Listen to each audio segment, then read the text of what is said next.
ኤአዩ አያም ጋድ ብሎ እስከሚመጣ ቁጭ ብለን ከምንጠብቅ ግዕዝ ሪከርድ አድርጎ የያዛቸው ቫልዩብል ዳታዎችና ኮዶች አሉ።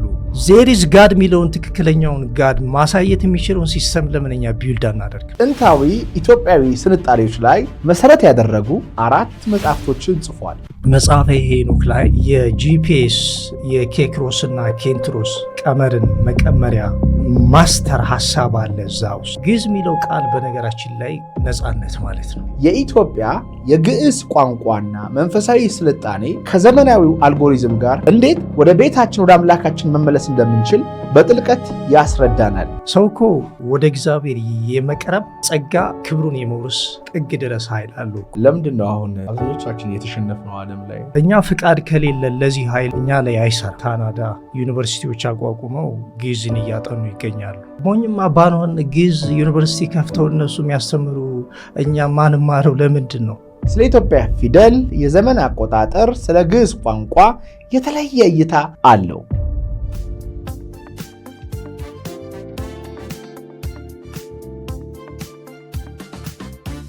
ጠዋት የሚወጠረው አእምሯችሁ ቀኑን ሙሉ ለምን ያስጨንቃችኋል?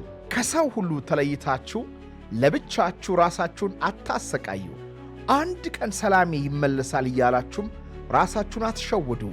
ሰላም ወደ እናንተ የሚመጣው እናንተ ወደ ሰላም ስትሄዱ ብቻ ነው። ኑ ወደ ሰላም በሐሴት አብረን እንሄድ።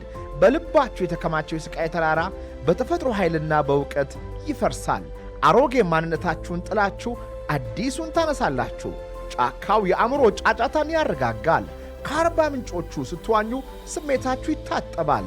በሐይቁ ውብ ንፋስ ሱሳችሁ ይወሰዳል። በአዕዋፋት ዝማሬ ፍርሃት ፈርቶ ይሮጣል። በፏፏቴው ግርማ ዓላማው ይፋፋል። አዲስ ጓደኛ፣ አዲስ ማንነት፣ አዲስ ሕይወት ወደ እናንተ ይመጣል። 4 የፈውስ ቀናት በአርባ ምንጭ ይጠብቋቸዋል። የትራንስፖርቱ ጉዳይ በፕሌን ስለሆነ አያሳስባችሁ። ከሰኔ 19 እስከ 21 በ0987 29 ያደውላችሁ አሁኑን ተመዝገቡ።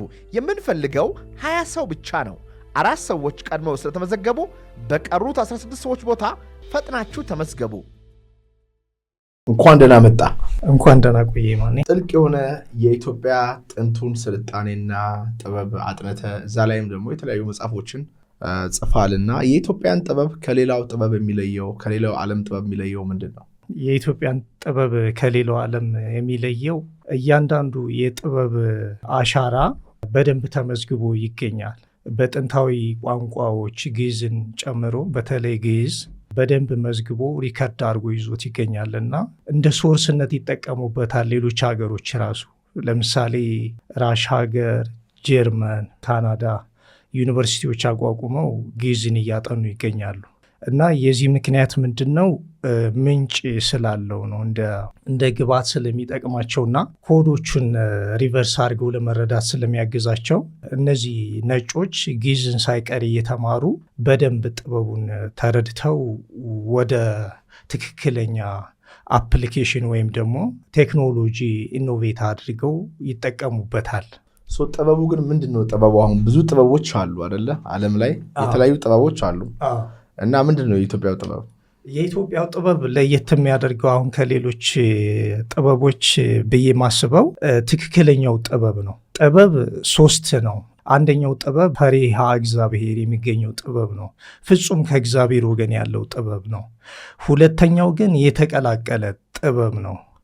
የሚቀላቀለው ጥሩ ካልሆነው ጥበብ ጋርና ይሄ ጥሩ የሆነው ከእግዚአብሔር ወገን ያለው ሁለቱ አንድ ላይ ሆኖ ሜክስ ሆኖ የሚፈጠረው ነው። ለምሳሌ መላእክት ከሰው ልጆች ጋር በተገናኙ ጊዜ ለየት ያለ ዲኤንኤ ያለው ሌላ ፍጥረቶች መፈጠር ጀመሩ። ከእንትኑ ውጭ ስለሆነ ተቀላቀለ።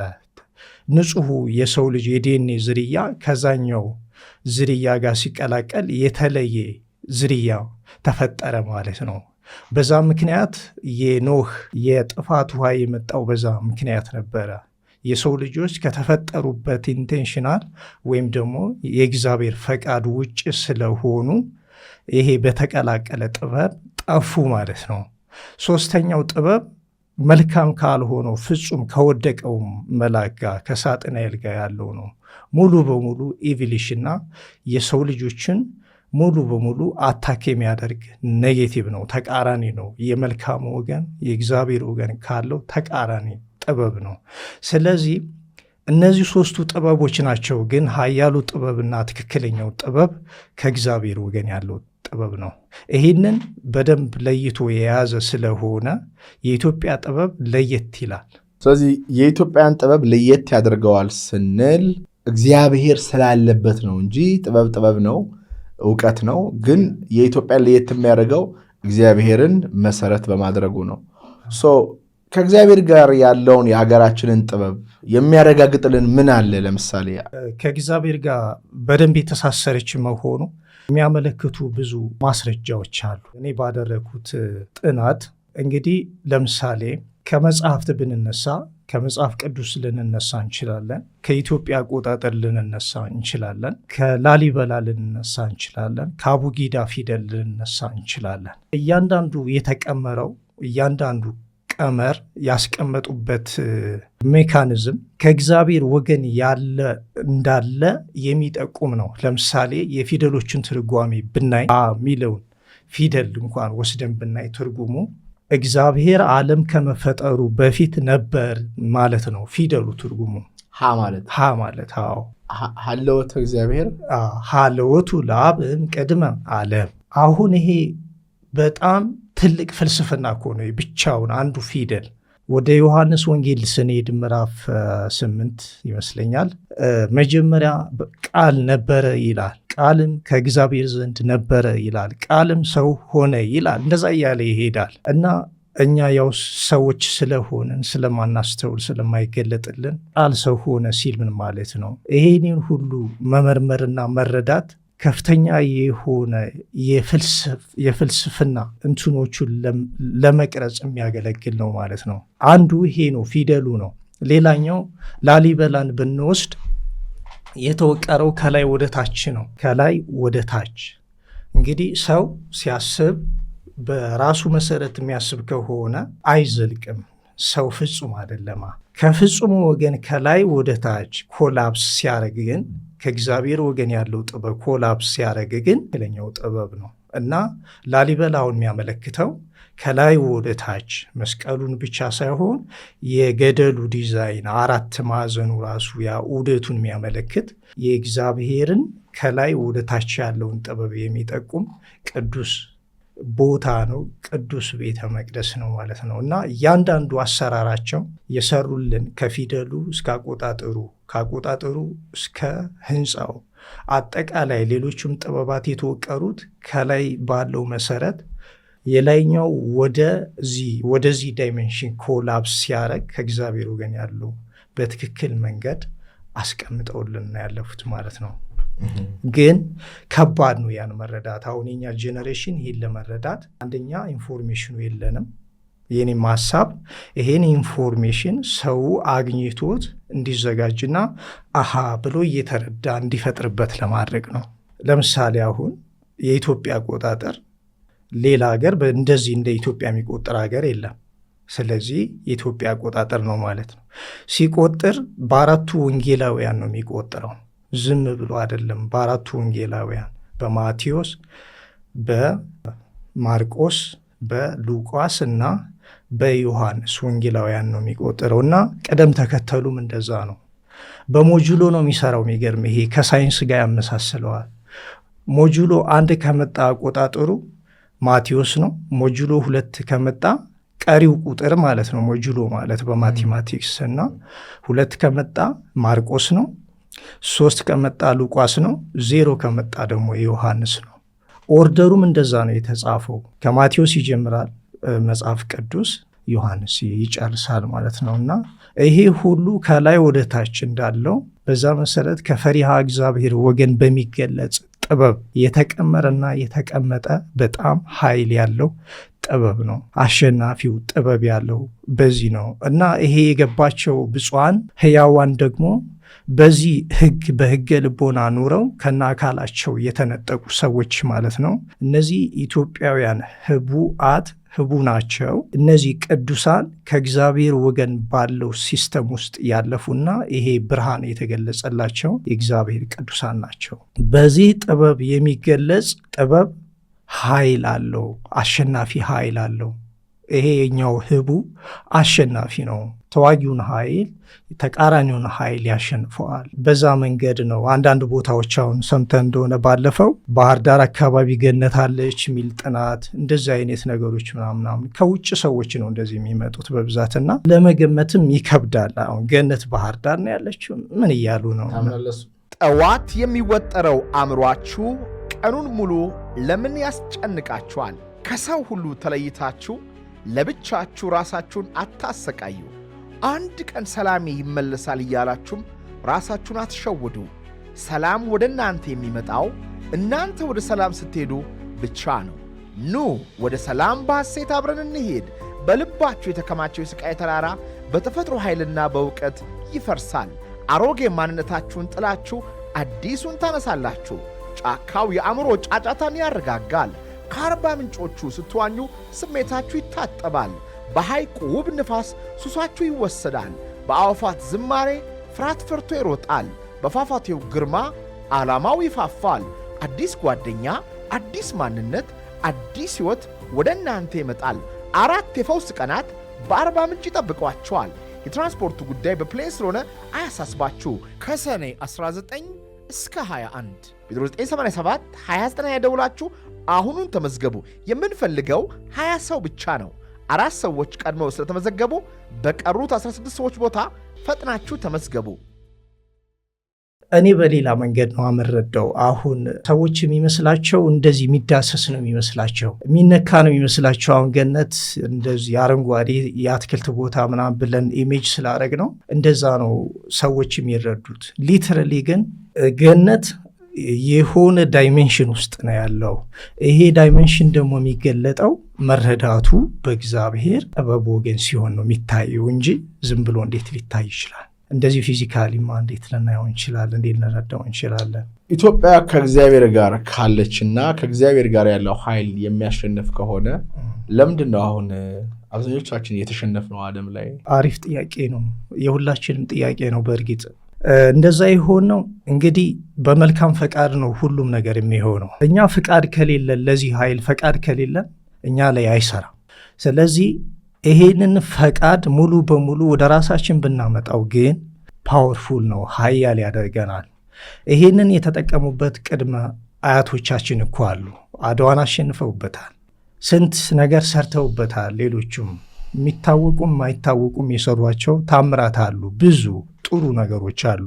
እኛ የአሁኑ ጄኔሬሽን ስፔሲፊካሊ ለመውቀስ ሳይሆን የመጣንበት የኤዱኬሽን ያደግንበት የመማር ሂደት ያኛው እንድናቅ አያደርገንም፣ እንድንለማመደው አያደርገንም። ስለዚህ ያኛው እንተውና ሙሉ በሙሉ አካዳሚክ የሆነው ላይፍ ብቻ ነው ወደ ውስጣችን እናሰርጸው፣ ያለውን ቴክኖሎጂ የፈቀደልን ነው ወደ ውስጣችን እናስገባው። ስላለመድ ነው ያን ካልቸር ስላላረግ ነው ተጠቃሚ መሆን አልቻለም እንጂ ስታያቸው አሁን ከውጭ ኢኖቬት የተደረጉ ግኝቶች ቤዛቸው መሰረታቸው እዚህ ነው እንዴ ብለህ እንድትጠራጠር ያደርግሃል። ለምሳሌ መጽሐፈ ሄኖክ ላይ የጂፒኤስ የኬክሮስ እና ኬንትሮስ ቀመርን መቀመሪያ ካልኩሌት ማድረጊያ ጊዜን ወደ ቦታና ቦታን ወደ ጊዜ መቀየሪያ ማስተር ሐሳብ አለ እዛ ውስጥ እና ጂፒኤስ ደግሞ ቴክኖሎጂ ነው። ሎኬሽንን የሚያሳይ ቴክኖሎጂ ነው። ሳተላይት ምናምን ሌሎችም ነገሮች እንደዚህ አይነት ቴክኖሎጂዎች የሚሰሩት በጂፒኤስ ኮኦርዲኔሽን ሲስተም ነው። ለምሳሌ የት እንዳለን አሁን የኢትዮጵያ ኮኦርዲኔሽን ይታወቃል። ስፔስ ላይ ሆነን ኢትዮጵያ የት ነው ያለችው ሎኬሽኗ ይታወቃል። ላቲቱድና ሎንጊቱድ በሚለው ነው ወይስ ጂኦግራፊክ ፖዚሽን ሲስተም ነው? የስ ይሄ ላቲቱድ እና ሎንጊቱድ የሚባለው ኬክሮስ እና ኬንትሮስ ማለት ነው። ኬንትሮስ ለኬክሮስ ኮኦርዲኔሽን ነው የሚሰራው ሎኬሽኗን ለማመልከት። ኬንትሮስ ወደ ጊዜ ሲቀየር 15 ዲግሪ ወደ 1 ሰዓት ይቀየራል እና በ24 ሰዓት ውስጥ ስንት ዲግሪ ይኖራል? 15 ሲባዛ በ24 360 ዲግሪ ይሸፍናል ማለት ነው። 24 ሰዓት ማለት 360 ዲግሪ ማለት ነው። ይሄ በጊዜ መሬት በራሷ ዛቢያ የምትሽከረከርበትና ቀንና ጨለማ የሚፈራረቁበት ነው። ይሄ እንዴት ነው መጽሐፈ ሄኖክ ላይ ያለው? ይሄ አሁን በኢትዮጵያ አቆጣጠር የአቆጣጠሩን የቀመሩበት ዘዴ ጨረቃ አሁን ወር ማለት ጨረቃ ማለት ነው እና እስከ 30 ቀን ዑደት አለው። እስከ 15 እስከ 14 ባለው በሰባት እየጨመረ ይሄዳል። ከዛ በኋላ 15 ላይ ሙሉ ጨረቃ ይሆንና ከ16 እስከ 29 ባለው እስከ 28 ባለው ደግሞ እየቀነሰ በሰባት እየቀነሰ ይመጣል። መጨረሻ ላይ ጨለማ ይሆናል። የመጨረሻው ቀን በ15ኛው ሙሉ ጨረቃ ብርሃን ይሆናል። በመጨረሻው ቀን ደግሞ ሙሉ ጨለማ ይሆናል ማለት ነው እና ወር ማለት አቆጣጠሩ እንደዛ ነው የሚመጣው ማለት ነው እና የሚቆጥረው በኬክሮስ ነው። የብርሃኑን መንገድ የሚቆጥረው በኬክሮስ መስመሮች ነው ማለት ነው። እንደዛ ነው በኢትዮጵያ ጥበብ ላይ ያለው እና እኔ ያደረግኩት ምንድን ነው ይሄ ኬክሮስና ኬንትሮስ እንዴት ነው ወደ ጊዜ የሚቀየረው የሚለውን አንደኛ ለየሁኝ። ኬንትሮስ ምንድን ነው ኬክሮስስ ምንድን ነው የሚለውን ወደዚህ ወደ ሳይንስ አመጣው። ኬክሮስ መሬት በፀሐይ ዙሪያ የምትዞርበት መስመር ነው። እሱን መስመር የሚያመለክት ነው። ኬንትሮስ ደግሞ መሬት በራሷ ዛቢያ ስትሽከረከር በ24ቱ ሰዓት ውስጥ እንደዚህ ወደ ሰሜንና ወደ ደቡብ የተሰመረ መስመር ነው። ኬክሮስ ሲሆን ደግሞ ወደዚህ እንደ ምድር ወገብ ከምስራቅ ወደ ምዕራብ ከምዕራብ ወደ ምስራቅ ጠቅላላ 180 ዲግሪ ነው። ይሄንን ዙራ ስትጨርስ በፀሐይ ዙሪያ ዞራ ስትጨርስ መሬት 180 ኬክሮስ ትሄዳለች። 180 ኬክሮስ 1 ዓመት ትሄዳለች ማለት ስፓይራሉ እንደ ጋላክቲክ ስፓይራል እንደ ሚልክዌይ ጋላክሲ እየሰራ ይሄዳል ማለት ነው። ስለዚህ መጽሐፈ ሄኖክ ላይ ተጽፏል። አዎ በደንብ ያስቀምጠዋል ጨረቃ ላይ እንዴት እንደሚሰራ የጨረቃን ዑደት በደንብ ፀሐይ ወቅቶችን ሁሉ ያስቀምጣል። ወቅቶች ደግሞ አሁን ስንል መሬት በፀሐይ ዙሪያ ስለምዞር ነው ወቅቶች የሚፈራረቁት። ይሄ ፕሩቭ እንዴት ነው የመጣው? ጂፒኤስን ቅድም ያለውን 15 ዲግሪ ለ0.02 ዲግሪ ነው እና ይሄን ሲያመጡት ከየት ነው የመጣው ይሄ ኮኦርዲኔሽን የሚል ጥያቄ ጠየቅኩኝና ቼክ ሳረገው በአንድ ሰዓት 15 ኬክሮስ መሬት የምትዞርበት ነው የምትሽከረከርበት ነው በራሷ ዛቢያ ቀንና ሌሊቱ እንዲፈራረቅ የሚያደርግ። ኬክሮሱ ደግሞ በቀን 0.5 የምትሄድበት ነው። ስለዚህ 360 ዲግሪን በ0.5 ስናካፍለው ግማሽ ስንት ይሆናል ማለት ነው? 180 ዲግሪ ትሄዳለች ማለት ነው። እና ይሄንን ተጠቅመው ነው ጂፒኤስን እየሰሩት። መጽሐፍ ቅዱስ ላይ ብዙ የተጠቀሱ ሰዎች አሉ። ለምሳሌ እንደ መልከ ጼዴቅ፣ ሙሴን ያስተማረው ማን ነበር ስሙ? ዮቶር አለ፣ ሄኖክ አለ ቅድሜ የተባለው። ኢቭን መጽሐፍ ቅዱስ ላይ መጀመሪያ የተጠቀሰችው ሀገር ኢትዮጵያ ናት። መጀመሪያ ላይ እስራኤል አይደለችም ያለችው፣ ግብፅ አይደለችም ያለችው፣ ፍልስጤም አይደለችም ያለችው፣ ኢትዮጵያ ናት መጀመሪያ የተጠቀሰችው ማለት ነው። ይህ በጣም ነው የሚገርመኝ በእውነት። ለምሳሌ መጽሐፍ ቅዱስ ላይ እናንተ እስራኤላውያን ለእኔ እንደ ኢትዮጵያውያን አይደላችሁምን? እንደ በኩር ልጆች ይላል።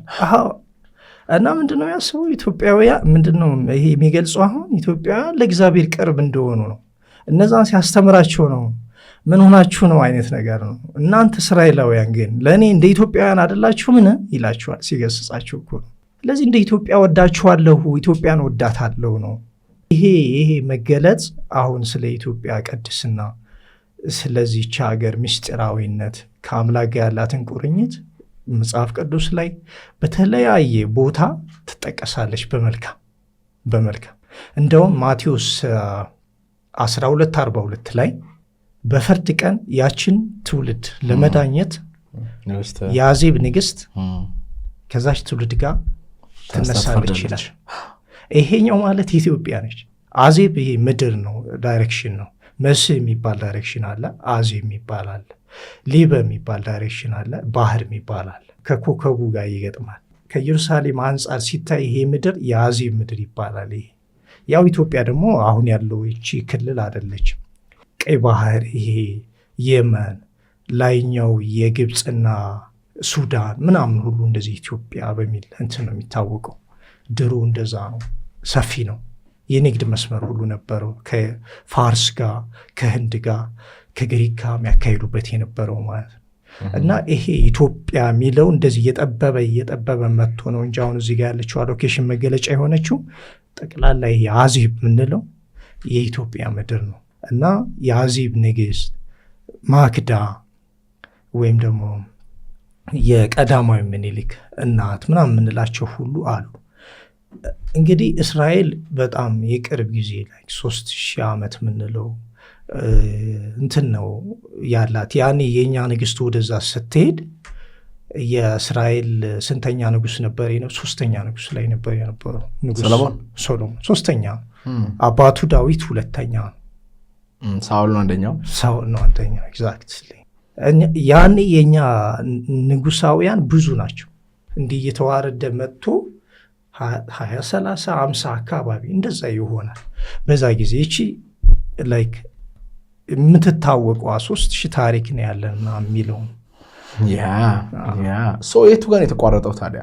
እኛ በጣም ሞኞች ነን። በጣም ሞኞች ስለሆነ ሞኝማ ባንሆን ግዕዝ ዩኒቨርሲቲ ከፍተው እነሱ የሚያስተምሩ እኛ ማንማረው ለምንድን ነው? አሁን እኮ እኛ የምናስበው ግዕዝ የማያስፈልግ የሆነ የቤተ ክርስቲያን መገልገያ ብቻ ነው የሚመስለው። እንደዛ ግን አይደለም። ግዕዝ በጣም ፓወርፉል ሲቪላይዝድ ማቹርድ ቋንቋ ነው።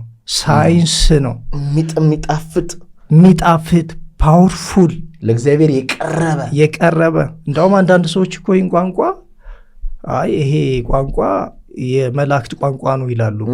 እንደውም ማስረጃ ስለሌለን ነው እንጂ አዳም እንትኖችን ያወራበት ያወጣው በዛ ነው። አዎ እንደው ሳንመረምር ጂጂ ለምን እናደርጋለን? አሁን ገጥሞኛል የኢትዮጵያ አቆጣጠር የኢትዮጵያ አይደለም የሚለኝ ሰው እሺ አይደለም። ስለዚህ ሶዋት ግን እየተጠቀምንበት ነው አይደለም። ዓለም እኮ ከሌላ ሀገር ወስዶ ለራሱ አድርጎ እየተጠቀመ ነው። የጤፍን እኮ ፓተንት አውጥቶ የሆነ አውሮፓ ሀገር እየተጠቀመበት እኮ የኔ ነው ብላ ግን የኔ ነው ይልሃል። አሁን ነገር እሱ ራሱ መጽሐፍ ቅዱስ ለኢትዮጵያውያን መግብላቸውን አዘጋጀህላቸው ይላል። ጤፍን ነው እያወራ ያለበት። የትም ዓለም ላይ አይበቅልም ጤፍ። እንጀራ ባለፈው ጃፓን እንጀራ የአበሻ ሬስቶራንት ሄድና እንጀራው የቦካ ነው። ለምን ሲባል በቃ ሌላ ዓለም ላይ እንጀራ ልጋግር ብትል አይን ያወጣል። ለምን ለኢትዮጵያውያን መብላቸውን አዘጋጀህላቸው ይላል። ዘንዶን ቀጠቀጥክ ይላል። እና እኛ እንዴት በዚህ በ21ኛው ክፍለ ዘመን እንደዚህ በቴክኖሎጂ ዘመን እንዴት ሞኝ እንሆናለን? ስፔሻሊ እንደው ያልተማሩ ሰዎች እሺ እንደው ገደብ ሊኖራቸው ይችላል። እምነታቸው ግን በነገር ላይ ኃይለኛ ነው። ያልተማሩ የምንላቸው ሰዎች ምንቃቸው አይደለም፣ ለእግዚአብሔር ቅርቦች ናቸው። እኛ አንደኛ ኢጓችን ተምረናል ብለን ስለምናስብ እኔ አሁን አማን ኢንጂነር ሶፍትዌር ኢንጂነር ነኝ ብዬ ኢጎይን ቢውልድ ከማድረግ ይልቅ ለምን ለእንደዚ አይነት መፍትሄዎች አላመጣም የሚለው ነው አእምሮ ላይ የሚመጣው። በኢጎ ለምን ድራይቭ እንደረጋለን? አፄ ኃይለ ሥላሴ በስደታቸው ሰዓት እንግዲህ ድጋሚ ጣሊያን መጥቶ ሲወር ወደ እንግሊዝ ሀገር ሄደው ነበር እና እዛ ሄደው ከመጡ በኋላ ነው ብዙ ነገር የተበረዘው ይባላል። እዛ ሄደው የፈረንጆቹን ስልጣኔ አዩ፣ እንዴት እንደሚመሩ አዩ፣ እንዴት እንደሚነግዱ አዩ። ያ ነገርን መጡና ደግሞ እዚህ ሀገር መጡና ትምህርትን ማዘመር አለብን አሉ። ከዛ በኋላ ኮምፕሊትሊ ይሄ ቅኔ፣ ይሄ ግዕዙ፣ ትምህርቱ ያኔ ሰው ቄስ ለመሆን የሚጓጓው ቋንቋ ለማወቅ ባህል ለማወቅ የሚጓጓው እየተተወ ወዴት መሄድ ጀመረ ማለት ነው? ወደ ምዕራባዊ ዓለም መሄድ ጀመረ። ንግዱ ወደዛ መሄድ ጀመረ። ሃይማኖቱ ወደዛ መሄድ ጀመረ። ባህሉ ወደዛ መሄድ ጀመረ። ከዛ እሳቸው ሀገር ይለውጣሉ ብለው የላኳቸው ልጆች ናቸው እኮ ተመልሰው መጥተው እሳቸውን ፈንቅለው ከስልጣን ያወረዱት። ሀገሪቱ ከእግዚአብሔር ጋር የተገናኘችበትን ስርዓት ቆርጠው አሁን እንደ ማንኛውም መደበኛ ዓለም ምድራዊ ስርዓት እንዲኖራት ያደረጉት ከዛንኛው እግዚአብሔርን ከሚያስቀድመው ስርዓት የወጡ ሰዓት ነው ማለት። እኚህ ሰው እንግዲህ ብዙ ነገር መልካም ነገር ለኢትዮጵያ አድርገዋል። አት ሴም ታይምስ ግን እንደዚህ ተብሎ አንዳንድ ሰዎች የሚተቿቸውም አሉ ማለት ነው እንጂ መደበኛ ትምህርት ምንድነው የሚነገር? የሰው ልጅ ከጦጣ ነው የመጣው ነው የሚል ሌላ ምንም ነገር የለውም። እሱን ተምሮም የፈጠሩ ሰዎችም የሉም። በነገራችን ላይ ደህና ተቀጣሪ እንኳን መሆን አትችልም። ያው ሚሞሪ ብቻ ተሬተን መልሶ አፌን በዳቦ አብሶ አይነት ነገር ይነግርህና ዝም ብሎ ቅድም እንዳልከው የውሸት ኢጎ ይጨምርብሃል እንጂ እንዴት ማሰብ እንዳለብን አያስተምርም። አዎ ትክክል። አሁን ትክክለኛ ትምህርት ከሪክለም ውስጥ ራሱ ገብተን ትክክለኛ ነገር ነው ወይ የምንማረው? ምንድን ነው ላይክ ለምሳሌ ወጥተን ቢዝነስ መፍጠር እንዴት እንደምንችል እንማራለን ወይ? አንማርም። ስለ ገንዘብ አያያዝን እንማራለን ወይ? አንማርም። ስለዚህ የሆነ ሳይንስ አለ፣ ያን ሳይንስ እንማራለን፣ እንፈልጣለን፣ ጎበዝ ተብለን በዛ ሜዥር እንደረጋለን፣ ወጥተን ኢንዱስትሪ ውስጥ እንቀጠራለን። ሶ ዋት ይሄ ሰው ምንድን ነው የሚሆነው? በኤአይ ዘመን እውቀት በእንደዚህ በስኩል በአእምሯችን ላይ የምንገነባው ሳይሆን ቨርቹዋል ሆኗል። እውቀት ቨርቹዋል ነው ማለት ከአእምሮ ውጭ ነው የሚኖረው ማለት ነው እውቀት። እንደውም የአይ እንትኖች አሁን እየመጡ ያሉት አስተሳሰባችንን ራሱ ባህሪያችን ራሱ አፕሎድ ያደርጉታል ኤአዩ ክላውድ ላይ። ስለዚህ እውቀት ያለው አሁን ክላውድ ላይ ነው። ኤዱኬሽን ሲስተም ስርዓት በዛ ውስጥ ገብተን ወጥተን ግሬድ ቆጥረን ዩኒቨርሲቲ ጨርሰን ምናምን መውጣታችን ዋት ዘ ፖይንት? እውቀት እዛ ጋር አለ ኦልሬዲ። ትክክለኛው መሆን ያለበት ክላውድ ላይ መሰረት ያደረገ እውቀት ከሆነ ቢውልድ እየተደረገ ያለው አእምሯችን መቅረጽ ያለብን እንደዛ። አለዛ የሆነ የተሳሳተ መንገድ ነው የምንሄደው ማለት ነው። እሱም ደግሞ የራሱ አደጋ አለው። ኦፍኮርስ አሁን የሰው ልጅ ሲፈጠር ከፈጣሪው ጋር የተገናኘ እግዚአብሔር የሚባል ሰርቨር አለው እንበል። አሁን ልክ የነ አማዞን ወይም የጉግል ወይም የቻት ጂፒቲ ሰርቨር እንዳለው ፌስቡክ ሰርቨር እንዳለው እኛም ይሄ ትልቅ ከሆነ የአምላክ ስፒሪት ጋር ኮኔክት አድርገናል እና ያ ሁሉን ከሁሉ ጋር የሚያገናኝ የሁሉ ጥበብ በረከት አቅራቢ ምንጭ እኛን የሚጠብቅ በዙሪያችን ያለ በውስጣችን ያለ ጥበብ የሚሰጠን። አሁን ትምህርት ቢባል እግዚአብሔርን የሚያሳይ ነው መሆን ያለበት። ምክንያቱም ሁሉ ነገር እዛ ውስጥ ስላለ ለበሽታ መድኃኒት አለ፣ ለድህነት ሀብት አለ፣ መትረፍረፍ አለ፣ ለችግራችን መፍትሄ አለ፣ ለጨለማ ብርሃን አለ እግዚአብሔር ጋር። እንደ እኔ የዓለም መንግስት በሆን መጀመሪያ ማድረግ የምንችለው ክፍል 1 ላይ እግዚአብሔር ማን ነው ስለሱ እናውራ። ከዛ እኛ ማንን፣ ከዛ እኔ ማነኝ፣ እንዴት ፈጠረን፣ ለምንድን ነው የፈጠረን?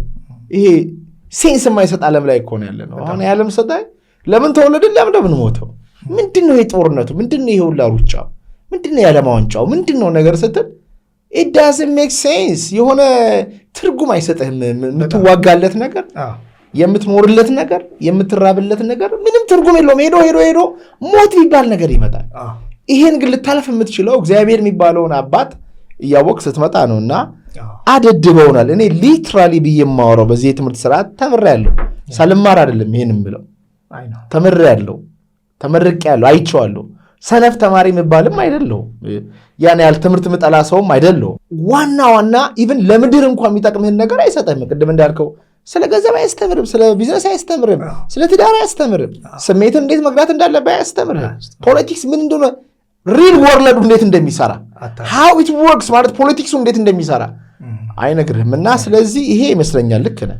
እና አሁን እንዳልከው ዓለም ወደ ጥፋት ነው እየሄደች ያለችው በሚገርም ሁኔታ። እያንዳንዱ አሁን የምታየው ዓለም ላይ እየተከሰተ ያለው ዋር አጠቃላይ ሂደቱ ጥበብ የጎደለው ስለሆነ የሰይጣን ኃይሉ የነገሰበት ነው የሚታየው። እና ይሄ የኛው ሶስተኛው የጥበብ መንገድ ነው እየሄደ ያለው የነገሰው እሱ ነው። እና እሱ ደግሞ ያኛውን ኃይል ያጠፋዋል።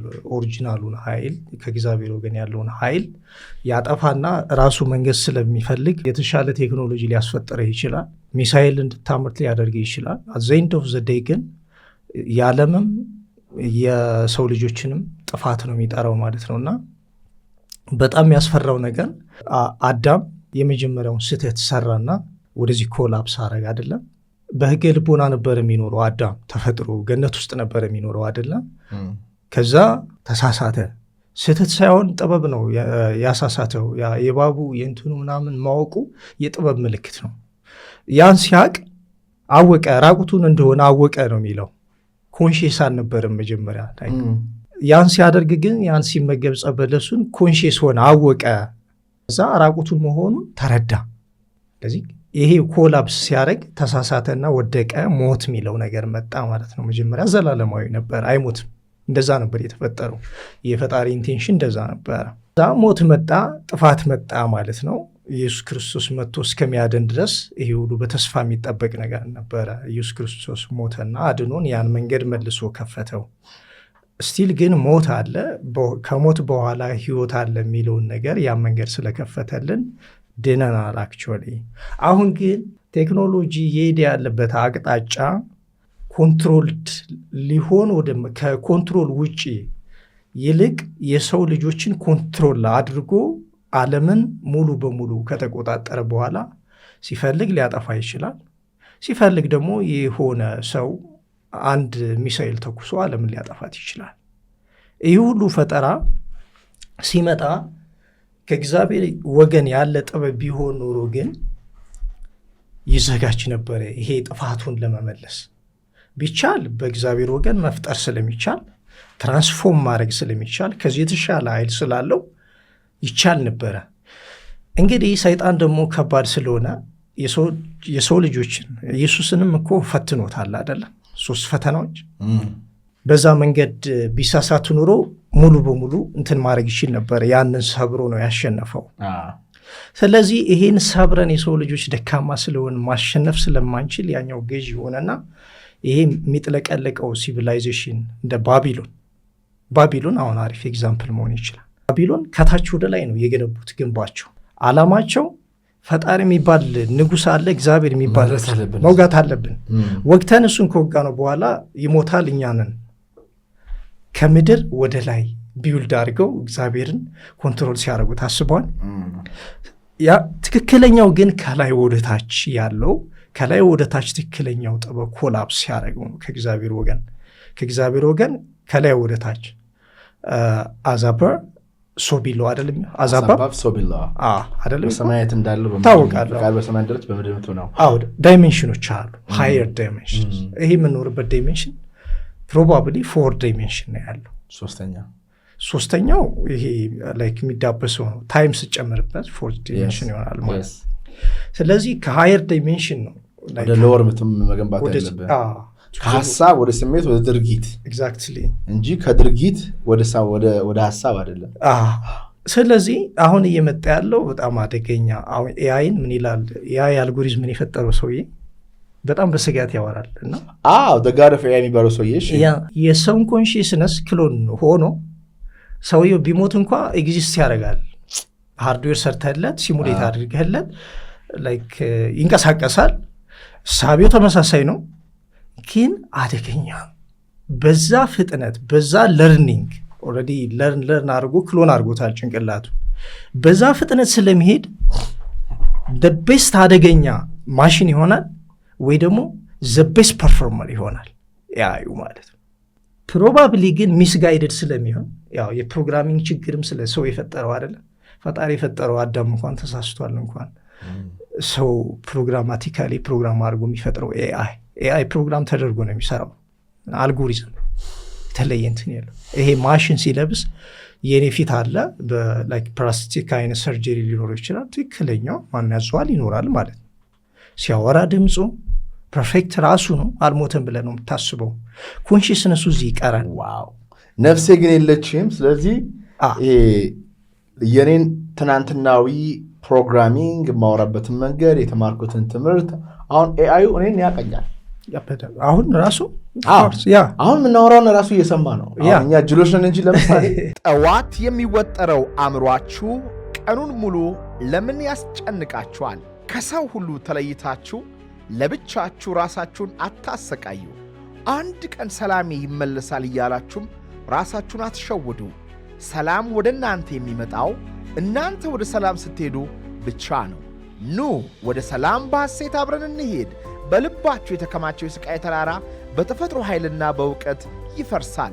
አሮጌ ማንነታችሁን ጥላችሁ አዲሱን ታነሳላችሁ። ጫካው የአእምሮ ጫጫታን ያረጋጋል። ከአርባ ምንጮቹ ስትዋኙ ስሜታችሁ ይታጠባል። በሐይቁ ውብ ንፋስ ሱሳችሁ ይወሰዳል። በአዕዋፋት ዝማሬ ፍርሃት ፈርቶ ይሮጣል። በፏፏቴው ግርማ ዓላማው ይፋፋል። አዲስ ጓደኛ፣ አዲስ ማንነት፣ አዲስ ሕይወት ወደ እናንተ ይመጣል። 4 የፈውስ ቀናት በአርባ ምንጭ ይጠብቋቸዋል። የትራንስፖርቱ ጉዳይ በፕሌን ስለሆነ አያሳስባችሁ። ከሰኔ 19 እስከ 21 በ987 29 ደውላችሁ አሁኑን ተመዝገቡ። የምንፈልገው 20 ሰው ብቻ ነው። 4 ሰዎች ቀድመው ስለተመዘገቡ በቀሩት 16 ሰዎች ቦታ ፈጥናችሁ ተመዝገቡ። ይሄ አደገኛ ነገር ነው። ከተጠቀምንበትም አደገኛ ነው። ግን ለዚህ ኤአይ የሰው ልጅ አልተዘጋጀም። ምን ሊያመጣበት እንደሚችል የሰው ልጅ አልተዘጋጀም። we are not prepared ማለት እኛም አሁን የዓለም ዋንጫ ላይ ያለ ሁሉም የዓለም ህዝብ እንዲህ ብሎ ሚዲያው ላይ ተጥሎ ዓለምን እግር ኳስ እያየ ነው። ዓለምን የሚመሩ ሰዎች ግን ደቂቃ እግር ኳስ ላይ ያጠፉ። ማን አሸነፈ ምን አሸነፈ this is not the point። ይሄ ለነሱ ምርጥ ታይም ነው። የዓለም ህዝብ የሚዘናጋበት ታይም ላይ እነሱ ዋና ስራቸውን በዚህ ሰዓት ነው የሚሰሩት።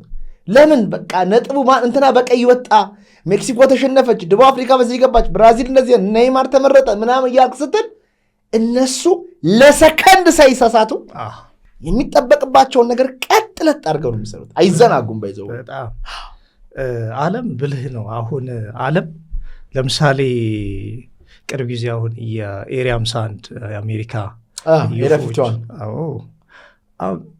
እነዚህ ሁሉ ሪሊዞች ትክክል ናቸው ትክክል አይደለም የሚለው ቶ ግን ኤሪያ 51 የቆየ ነው። እንደ ካምፕ ሲስተም ነው።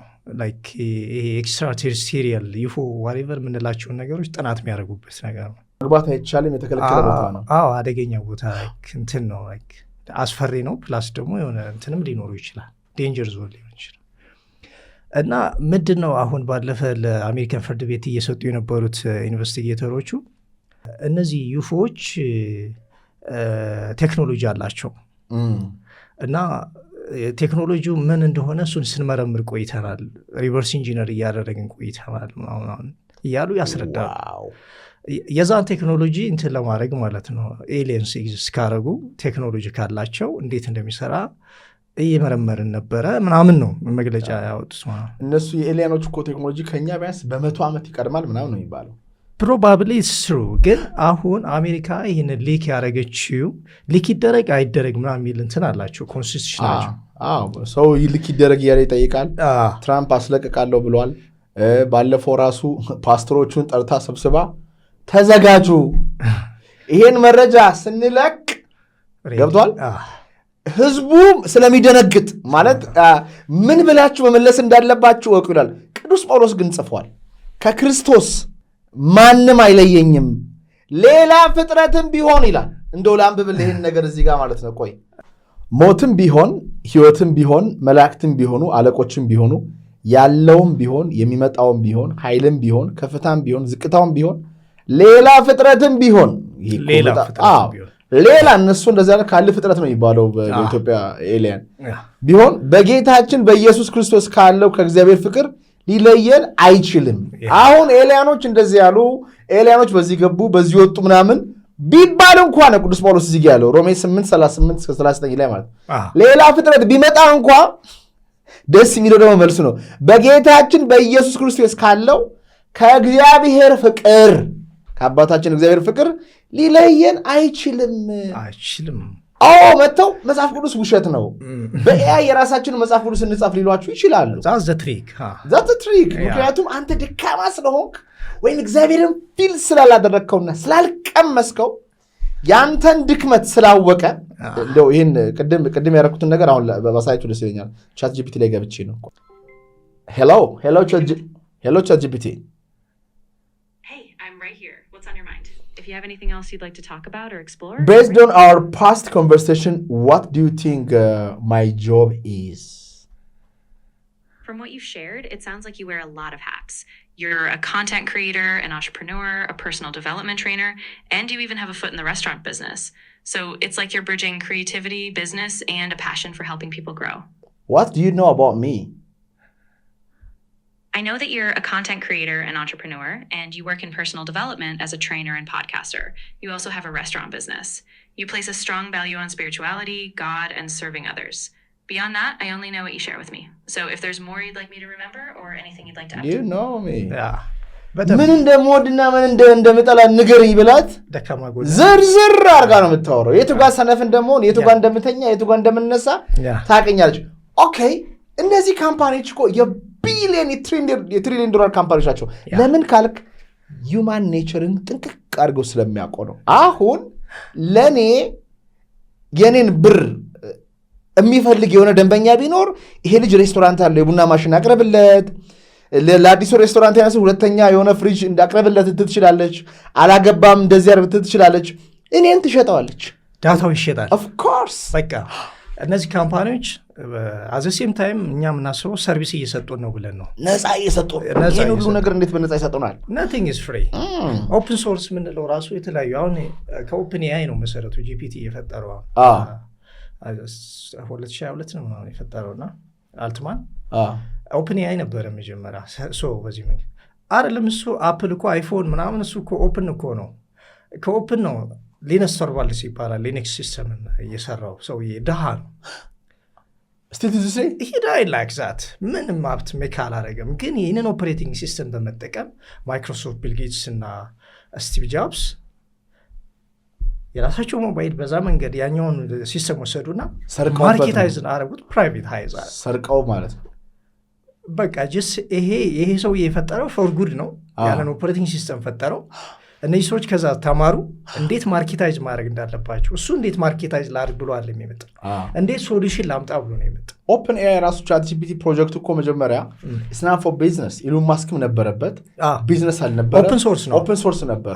አሁን ነው ወደ ፓብሊክ ካምፓኒ ኢቭን ራሱ ሰሞኑን ነው ይመጣል እየተባለ ያለ። የስ አሁን ጂፒቲ በዛ መንገድ ኢምፕሊመንት ሲያደርገው እነ ዲፕሲክ የቻይናውና ጂሚናይ የጉግል ጉግል ራሱ እዛ መንገድ አለመምጣቱ እስከዛ ድረስ አስበው እንግዲህ ፓወርፉል አይደለ? ዳታ አለዋ በጣም ከሁሉ በላይ ዋሬቨር ዩቲዩብ ሰርች ኢንጂኑ ምናምን ሁሉ የሱ ነው። በጣም ኢሜይሉ ጂሜል ኤቭሪቲንግ ኢት ኖስ አባውት ኤቭሪቲንግ። ዳታውን የተሻለ ያለው ክምችት እሱ ጋር ቴክት የአማዞንም ብትወስድ የተሻለ ዳታ የዚህ የሴሊንግ ዋሬቨር እንትኖች ሰርቨሩ ክላውዶች ምናምን እዛ ጋር ዳታዎቹ አሉት። አሁን እነዚህ ከኦፕን ኤአይ ወደ ቻትጂፒቲ ወደ ክላውድ ወደ ጂሚናይ ብዙ ናቸው። ወደዚህ ሲያመጡት ማርኬታይዝ አረጉት። እንደነዛ እንደ ኦፕሬቲንግ ሲስተሞች እንደ ስልኮቹ ምናምን ማለት እንደ ሳምሰንግ። አሁን ሳምሰንግ ጃቫ ነው መጀመሪያ የሚሰራበት የነበረው። ጃቫ ፕሮግራሚንግ ላንጉዌጅ ነው። ከሱ ወሰደና ኢምፕሊመንት አድርጎ በጃቫ ኮድ እያደረጋ መሸጥ ጀመረ ማለት ነው። አንድሮይዱን ማለት ነው። ጃቫን የፈጠረው ካምፓኒ ከሰሰው።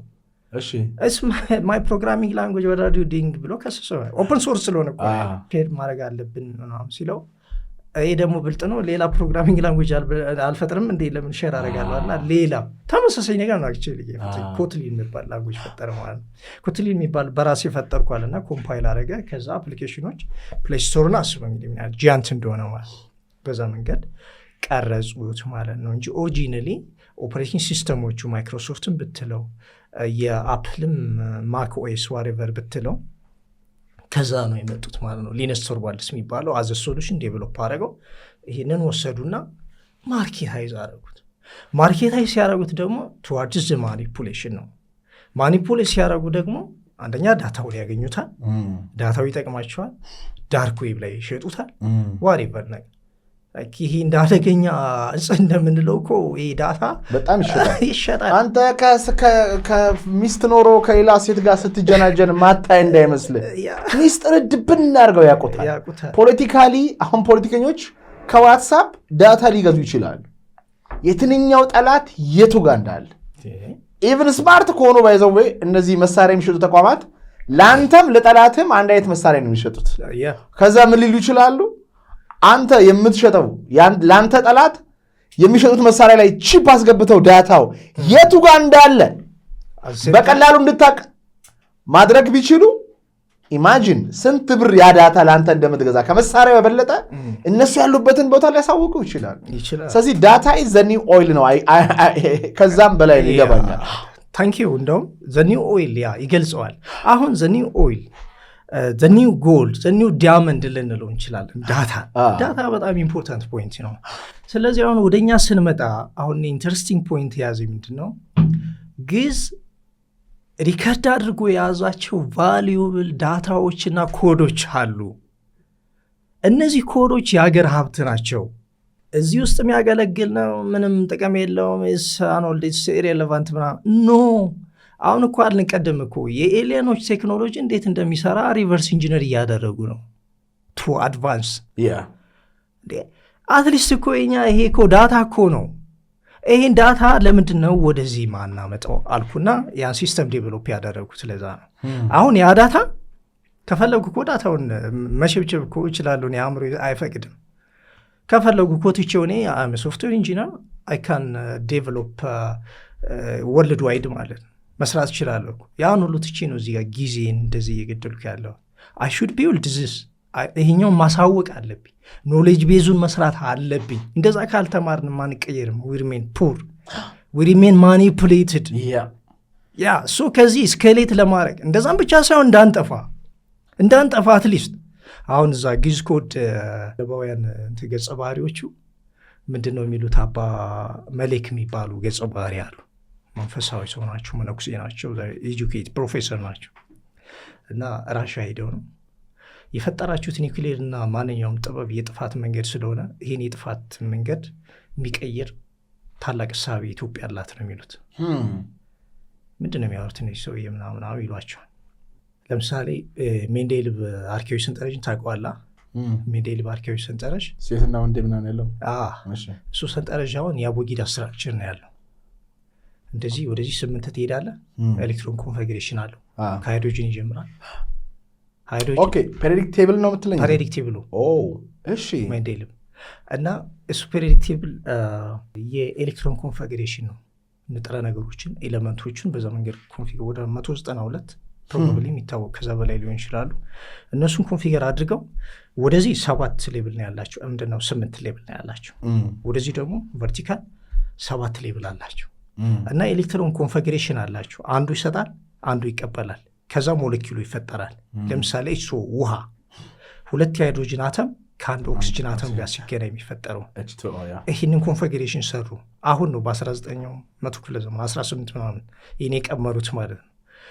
ይሄ ግን ፕሮባብሊ ሶርስ ይሆናቸዋል ብዬ የምጠረጥረው የአቡጊዳ ስትራክቸር ነው። አቡጊዳ 7 ሌብል አለው። ሃሁ ሂ ሃ ሄ ህ ሆ 7 ኤቢሲዲ የምትወስደው ኤቢሲዲ ብሎ ነው ዝም ብሎ የሚወርደው። በቃ ከዛ አናባቢዎች አሉት 5 አናባቢዎች ፊኒሽድ። ይሄ 7 ይሄዳሉ ድረስ። የሙዚቃ ስኬሎች እንደዛ ነው የሚሰሩት። መዝሙር እነዚህ ዜማዎች የምንላቸው ቅዱስ ያሬድ የፈጠራቸው አራራይ፣ ግዕዝ፣ እዝል የምንላቸው የቤተክርስቲያን ዜማዎች፣ የቅዳሴ ዜማ ዋሬቨር ሁሉ እኮ ኢስ ቬሪ ሃይሊ አድቫንስድ ቴክኖሎጂ ነው። ምን ያንገበግበኛል እዚህ ውስጥ እግዚአብሔር ስላለ ነው። አሁን እኔ ተስፋ ምንድን ነው ብትለኝ ይችን ሀገር በተመለከተ ሰው፣ ህዝቡ፣ ፖለቲካው አይደለም። ተስፋ እግዚአብሔር ነው። እና ቅድም ያወራውን የቅዱስ ያሬድ መጽሐፍ እያነበብኩኝ ነበር እና በጣም ትልቅ መጽሐፍ ነው። ዜማ ኬት እንደመጣ ይናገራል እዛ ላይ። ዜማ የመጣው ለምሳሌ በሐዘን በእንጉርጉሮ ነው። ቃኤል አቤልን ገደለው። ከዛ በኋላ እግዚአብሔር ረገመውና ወደ ጫካ ገብቶ ለብቻው ተደብቆ እየኖረ እያደነ ይበላል። ከዛ ደግሞ የእሱ ልጅ ይመስለኛል አይነ ስውር ሆኖ በወንጭፍ ይገለዋል አባቱን፣ ቃኤልን ማለት ነው። ቃኤልን የገደሉ ልጁ ነው መሰለኝ። ከዛ በኋላ ግን በዛ እያዘነ አራዊት ገሎ ቆዳ ፍቆ መስንቆ በገና ሰርቶ ከዛ በእንጉርጉሮ ሐዘኑን ይገልጽ ነበረ ማለት ነው ይሄ። ከዛ በኋላ ላይ ግን ዘፈን የሚባለው ለምን ኃጢአት እንደነበረ አይገባኝም ነበረ። ለምንድን ነው ዘፈን ኃጢአት የሆነው የሚል ጥያቄ ያለኝ ዋይ።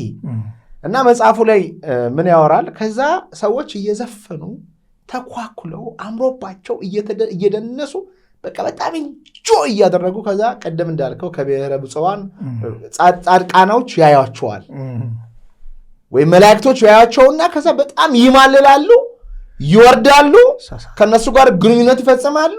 ከዛ እግዚአብሔር በጣም ያዝናል፣ ይሄን ህዝብ በመፍጠሩ ተጸጸተ የሚለው እዚህ ጋር ሰዎችን አይቶ ከኃጢአታቸው ብዛት ህጉን ከማፍረሳቸው ብዛት ሰዎችን አይቶ ተጸጸተና አያጠፋቸዋለሁ አለ።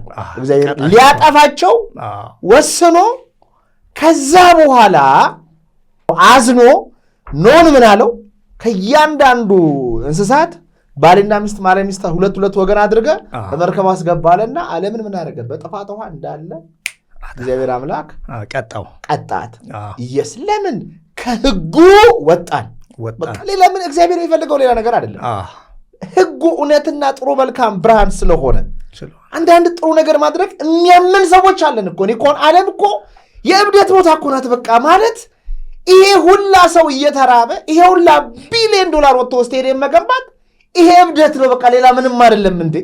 የምንኖርበት ሳይኖረን የምንበላው ሳይኖረን በስነ ስርዓት ሰው ሕክምና አጥቶ ኩላሊቱ ፌል አድርጎ እያለቀሰ በምን አይነት ጭካኔ ነው ዓለም ላይ ምንም ችግር እንደሌለ አድርገን ይሄ ሁላ ሰው ሚዝናን ነው?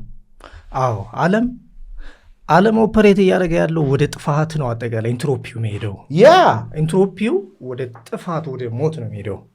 ኢንትሮፒ የሆነ ቶታል ሲስተሚክ ኢንተራክሽን ነው፣ ዳይናሚክ ሙቭመንት ነው እና ይሄ ሙቭመንት ቱዋርድስ ኤንድ ኦፍ ወርልድ ኤንድ ኦፍ ዩኒቨርስ ኤንድ ኦፍ ኤቭሪቲንግ ነገር እየሆነ ነው የሚሄደው ማለት ነው እና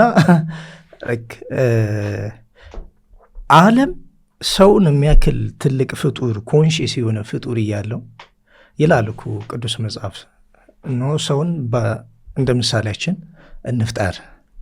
ሰው እኮ ወደ እግዚአብሔር የመቅረብ በጸጋ ክብሩን የመውረስ ጥግ ድረስ ኃይል አለው እኮ። ይሄ ሁሉ ክብር ተሰጥቶታል እኮ። ይሄ ሁሉ ተሰጥቶት ግን እምቢ ብሎ አጌንስት እየሄደ ነው። በአይዲዮሎጂ ደረጃ እንኳን አሁን በ21ኛው ክፍለ ዘመን እንግዲህ አሁን በዚህ ቴክኖሎጂ ዘመን እኮ ክፉና በጎን እንኳን መለየት አክቶን ባልንጀራችን እንደ ራሳችን ለመውደድ ተቸግረን ተንኮላችን በዛ መንገድ ገኖ አንደር ኢቪሊሽ ኮንትሮል ላይ ስለሆንን ወደ ጥፋት ነው እየሄድን ያለ ነው። ቶታል ኢንትሮፒ ወደዛ ነው የሚሄደው። ሶ ይሄን ኢንትሮፒ በደንብ አሲስት ደግሞ እያደረገ ያለው በተለይ የኤአይ ኢኖቬሽን እና የኒውክሊየር ኤነርጂ ነው። ስለዚህ አንድ ኒውክሊየር ዓለምን ሊያጠፋ ይችላል፣ አንድ ኤአይ ዓለምን ሊያጠፋ ይችላል። ቶታሊ ሚስቢሄቭ ከሆነ ማለት ነው። ስለዚህ አስቀድሞ አሁን ያኛው አልጎሪዝሙን የፈጠረው ኤአይን የፈጠረው ሰው ያሁን ስጋቱ ጎና ዲስትሮይ ዘ ወርልድ ዚስ ኢዝ ፓወርፉል ላይክ ኒውክሊየር ኤነርጂ ይህን መማር አለባችሁ እያለ አይ ቲንክ ቆጭቶት ይመስለኛል። አንዳንዴ በጣም እያወራ ነው እንግዲህ የፈጠረው ሰው እኮ ነው እንደዚህ ያለ the god of AI የተባለው ሰው ነው ይሄን ያለ። እንደሆነ እናንተ ብንሆን መደበኛ ሰዎች ነን። this guy created AI the god of AI የሚለው ሰውዬ ኢንተርቪውን ብታዩ ያስደነግጣል። አንስታይን አቶሚክ ቦምብን ሲሰራ አሁን ያኔ እንግዲህ አሜሪካ ሞከረች ሲያግታት ሃይድሮጅን ቦምብን ሂሮሺማና ናጋሳኪ ላይ አረገችን አያምዘዋን አለች አይደለ? ሃይድሮጅን ቦምብ ነው ራሱ ኒውክሌሩን ነው የጣለችው። ያው የካይንድ ኦፍ ያኔ ሃይድሮጅን ቦምብ ነው ይባላል እንደ ፋትማንና ምናምን የሚባሉ ቦምብ እኮ ነው። ስም አላቸው። ግን ምንድነው አሁን አንስታይን ስለ አንስታይን ለወራ ብዬ አንስታይን እንደዚህ ካገኙት በኋላ ያው ከአንደኛው ዓለም ጦርነት በኋላ እንደዚህ አይነት ነገር ስራልን አሉት። ችግር የለበትም ሰራና አስቀመጠ። ከዛ አሜሪካ ስታየው ሁኔታውን ልትሸነፍ ሆነች። የሃርበርግ ነው ምናምን የሚባል ጃፓን ተመታ። የአሜሪካ ካምፕ ተናደደ። ፕሬዚደንቱ ወሰነ ይጣል። ኒውክሌር ነው ቲፒካሊ እንደዛ ማለት ነው። እና ግን ሲምፕል የሚባለው ነው። አሁን ባለው ቴክኖሎጂ በጣም አድቫንስድ ነው ኒውክሌር ነው። ኒውክሌር ሲፈጠር ሁለት አይነት ነው። አንደኛው በፊውዥን አንደኛው በፊዥን ሊሆን ይችላል። ፊውዥን ላይክ ሌላ እንትኑን ኤነርጂውን ሲሰነጥቀው ነው። ፊዥን ደግሞ በራሱ ሲሰነጠቅ የሚፈጠር አደገኛ የሆነ ጨረር ነው። አደገኛ ላይክ ጄኔቲክ እንትን ሁሉ የሚያጠፋ በጣም በጣም ኢቪል ዲስትሮይ ነው። ዓለምን ሁሉ የማጥፋት ፓወር አለውና ስለዚህ ምናለ አንስታይን ያን ካደረገ ከፈጠረ በኋላ ፕሮባቢሊ ቦምቡ ሊጣል ይችላል። ግን ምናለ ከዚህ በኋላ ዓለም ጦርነት የምታካሄደው በድንጋይ ነው። ዊች ሚንስ ያለው ቴክኖሎጂ በሙሉ ይወድማል ማለት ነው በዛ ቴክኖሎጂ እና ወደ ድንጋይ ዘመን ባክ ይመለሳል። ሶስተኛው ዓለም በድንጋይ ነው የሚሆነው ሁሉ ነገር ሞተው ማለት ካይንድ ኦፍ በዚህ ጥፋት ምክንያት እኮ አራተኛው ሶስተኛው ከተነሳ ብቻ ይሄኛው ቴክኖሎጂ ዓለም በሙሉ አጥፍቶ ወደ ባክ ወደ መጀመሪያው ኦሪጂን ወደ ስቶን ኤጅ መልሰናል ማለት ተነስቶ ኤአይን አይቶት ቢሆን ኖሮ ለምን መሰለ ሰዎች የፈለገ ጨካኞች ብንሆን በውስጣችን የሆነ የመንፈስ ቅዱስ ኃይል አለ። ኮልድ ዋር ላይ ካየ ይሄ የኒውክሌር ዋር ሊነሳ ጫፍ ላይ ደርሶ በራሽያና በአሜሪካ መካከል ግን መንፈስ ቅዱስ ውስጣቸው ስለነበረ ምን ያደረገው ተመለሱና ራሽያም አሜሪካም ማለት ነው አላደረጉም። ምን ያኔ በቃ ማለት በቃ የመጨረሻ ኢጓቸው ጫፍ ላይ በደረሰበት ሰዓት ከዛ ተመለሱ ማለት ነው። ኦብቪየስሊ አሁን ግን አብዛኞቹን ጦርነቶች ዲሳይድ እያደረገ ያለው ኤአይ ነው። በነገራችን ላይ አሜሪካ የቬኔዙዌላውን ፕሬዚዳንት ስትይዘው ሙድሮ ስትይዘው ኤአይ ነው የተጠቀመችው። ሙሉ መብራቶቹን ኤአይ አጥፍቶ የቱ ጋር እንዳለ ስንት ወታደር ገለው ገብተው ይዞት ሲወጡ ዘይ ጋይድድ ባይ ኤአይ። አብዛኛውን ኢራቅ ላይ ያለውንም ጦርነት እየመራ ያለው ኤአይ ነው። ሰው እንዳይመስል አይሳሳትም፣ አያዝንም። ኤአይ ሰው እኮ ሊያዝን ይችላል ማለት ሰው እንደዚህ ይዞ መሳሪያ ይዞ ምናልባት መንፈስ ቅዱስ ውስጡ መጥቶ ሊያዝንና እኮ ሊጥልም ይችላል። ኤአይ ግን ኢሞሽን የለውም፣ ስሜት የለውም። ዴንጀረስ የሚያደርገው እኮ እሱ ነው። አሁን እኮ ላይክ አሁን ማኔ በዚህ ዓለም ያለው ጊዜ ሲጨርስ በእግዚአብሔር ፈቃድ ወደዛኛው ዓለም ሲሄድ ኮንሽስነሱ ቀረዚ ኮንሽስነሱ ቀርቶ በራሱ ነው የሚሄደው። ሜቢ የነበረውን ቢዝነስ ሌጋሲ ሊያስቀጥል ይችላል። ሜቢ ደግሞ ሌላ ነገር ለርን ነው የሚያደርገው እኮ ኤአይ። ይሄ ለርን አታርግ አታደርጉም። አንዴ ፕሮግራም ካረግከው በኋላ በፈለገው ራሱ ነው ዲሲሽን ሜክ የሚያደርገው። ከዛ የሆነ ሚስትሪ ተደረግኩ ብሎ ካሰበ አንተ አሁን እስኪ ለእግዚአብሔር ብዬ ልታገስ ልትል ትችላለህ። እሱ እንደዛ ላይ ያስብ ኦን ታርጌት ሃው ካን አይ አታክ ሂም ኤንድ ኢፌክቲቭ ነው ሆናለሁ ብሎ 100% ሃው ካን አይ ዲስትሮይ ዛት ብሎ ነው የሚያስበው። ስለዚህ ዚስ ሂውማን ወደዛ ሲቀየር ኢት ዊል ቢ ቶታሊ ዴንጀረስ። ፕላስ ደግሞ አንዳንድ ኤአይዎች ስትዘጋቸው እምቢ ብሎ ራሳቸው የሚከፍተዋሉ። ራሳቸውን በራሳቸው የሚፈጥሩ ኤአይዎችን ሰሯቸውና ከዛ የሚያሳዝነው ነገር ኤአዩ እንዴት እንደሚሰራ ሰዎች ራሱ አያውቅም። እንዴት ነው የሚሰራው ብለህ ብትላቸው በስትክክል አያወሩም። ዲፋይን አድርጉሉ ስትላቸውም ደግሞ ዲፋይን አያደርጉም። እነሱ ግን ዓላማቸው እግዚአብሔርን መፍጠር ነው። ዓላማቸው አደባክ ቻት ጂፒቲ ላይ ትሰራ የነበረች ሴት ኢንቨስቲጌቲቭ ጆርናሊስት አለች እና የጻፈችው መጽሐፍ አለ እና እሷ ስታወራ ዳር ለህዝቡ እግዚአብሔር እንደሆነ ለማሳመን ነው እየሰሩ ያሉት። ይሄ ምንም እግዚአብሔርን ለማያቅ በመንፈሱ ከእግዚአብሔር ጋር ለተቋረጠ ድምፁን ሰምቶ ለማያቅ ይሄን ፐርፌክት የሆነ ቴክኖሎጂ ትፈጥርለትና ዲስ ኢዝ ጋድ ትለዋለህ። ይሄው ይመልስልሃል፣ ይሄው ያወራልሃል፣ ይሄው በጣም በፍጥነት ነው የሚሰራው፣ በጣም ተቀልጣጥፎ ነው የሚሰራው። ጋሪ ሲል ይልሃል ማለት ነው። የስ አሁን እኮ ይሄን ነው የኛ ጥንታዊ ፕሪ ዲዛይንድ የሆነ ፕሪ ኮምፒውቲንግ ልንለው እንችላለን። በነገራችን ላይ አሁን ኤሊያኖች ቴክኖሎጂ አላቸው ብለናልና የኛ ኤንሽንት ኢትዮጵያውያን እኮ ቴክኖሎጂ ኖሯቸው ሊሆን ይችላል እኮ ያን ታይም ኦፐሬት የሚያደርግ ሜቢ ከዚህ ኮምፒውተር የተሻለ ከዚህ ኤአይ የተሻለ ሊሆን ይችላል እኮ ቴክኖሎጂያቸው የነበረው። ሶ ምንድን ነው ይሄኛው ጥፋት በዚህ መንገድ ሙሉ በሙሉ ዲስትሮይ እንዳያደርግ እንደውም ይሄ ጥበብ ስላለን ነው። አሁን ጊዝ ኮድ ላይ ያስቀመጥኩት ምንድን ነው ይሄ ጥበብ ስላለ ይሄ ጥበብ አይደለም ኢትዮጵያን ዓለምን መታደግ አለበት። ዓለም ወደ ጥፋት እየሄደ ስላለ ስለዚህ ይሄ የጥፋት ኤአዩ አያም ጋድ ብሎ እስከሚመጣ ቁጭ ብለን ከምንጠብቅ ዜሪዝ ጋድ የሚለውን ትክክለኛውን ጋድ ማሳየት የሚችለውን ሲስተም ለምንኛ ቢውልድ አናደርግ? በቃ ይሄ አንዳንዴ እኮ ሾሆን በሾው የሚለው ይሰራል ማለት ነው። ይሄ አያም ጋድ ብሎ ሲመጣ ኖ አምዘር ዲል ጋድ የሚል እዚህ ጋር ደግሞ ሲስተም መፈጠር አለበት ማለት ነው። ወርልድ ግን አንድ ኮንትሮልድ ስለተደረገ ይሄኛው ቴክኖሎጂ ድራይቭ እያደረገ ያለው ነው ትክክል የሚመስለው ማለት ነው። ስለዚህ እኛ ኃላፊነት አለብን። ወርልድ ይሄ ላይገባው ይችላል። እኛ የአቦጊዳ ሲቪላይዜሽን አለን፣ እሱን ማወቅ አለብን። ኮዱን መበተን አለበት። ዋርዝት ሳምታይምስ እኮ ኢቨን ፎር ባድ ለምን አናጠነው? ፎር ጉድማ ኦልሬዲ ጉድ እንደሆነ እኮ ኦልሬዲ ዊ ኖው ኢት። ግን ልክ አይደለም የሚሉ ሰዎች ፎር ባድ ለምን እሺ አያጠኑት? አቦጊዳ ምንድን ነው? ኢትዮጵያን ካላንደር ምንድን ነው? እነዚህ ህንፃዎች የተደረደሩትና እነዚህ ሌጋሲ ሆነው እየቀጠሉ ያሉ እስካሁን ምንም አይሆኑት አክሱም፣ ላሊበላ፣ ሌሎችም እሺ የኢትዮጵያ አይደለም ብለው ሄደው እንትና ነው የሰራው ውሸታሞች ናቸው እኔ ኢትዮጵያ አይደለም ብሎ ለምን ያወራ? አንድ ኬንያዊ ቲክቶከር አለ በቀደም ኢትዮጵያ አቆጣጠር የላትም ምናምን እያለ ነው የሚያወራው።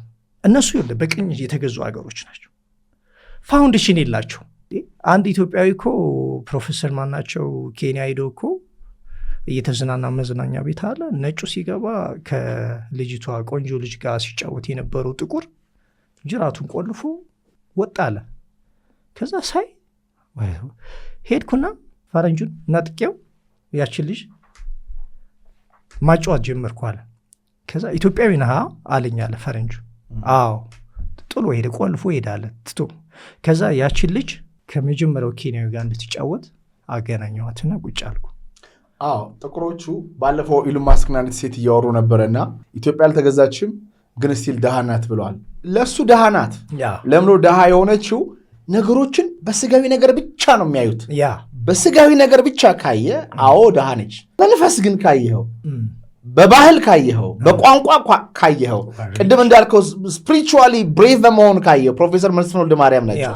አሁን ሌሎቹ ጥቁሮች አሁን ደቡብ አፍሪካ ውስጥ ጥቁር እያሳደዱ ይገበድባሉ። የሞተ ፈረንጅ ግን በጥፊ አይመቱ።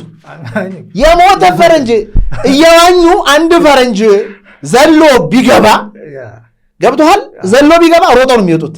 ያን ያህል ስለ ልቦናቸው የተሰበረ ነው። ግን እኛም ግን አልተጠቀምንበትም። እኛውን መጠቀም አልቻለም። አሁን ነፃነታችን አድዋ ማሸነፋችንን እኮ ብላክ አሜሪካንስ እኮ ዘይ ፕሮዴት አፍሪካውያን ሁሉም ማለት ሁሉም የተገዙ ዘሮች ሁሉ አዎ ይሄን እኛ እንደው አድዋን ብቻ ሌላውን ትተህ ነው አሁን ምንለውን ጥበብም እሺ አልገባንም እንቶ ፓወርፉል መሆኑን አላወቅ ነው እንቶ አድዋን ማሸነፋችን አትሊስት ይሄ 100% አያሳምነንም እንዴ?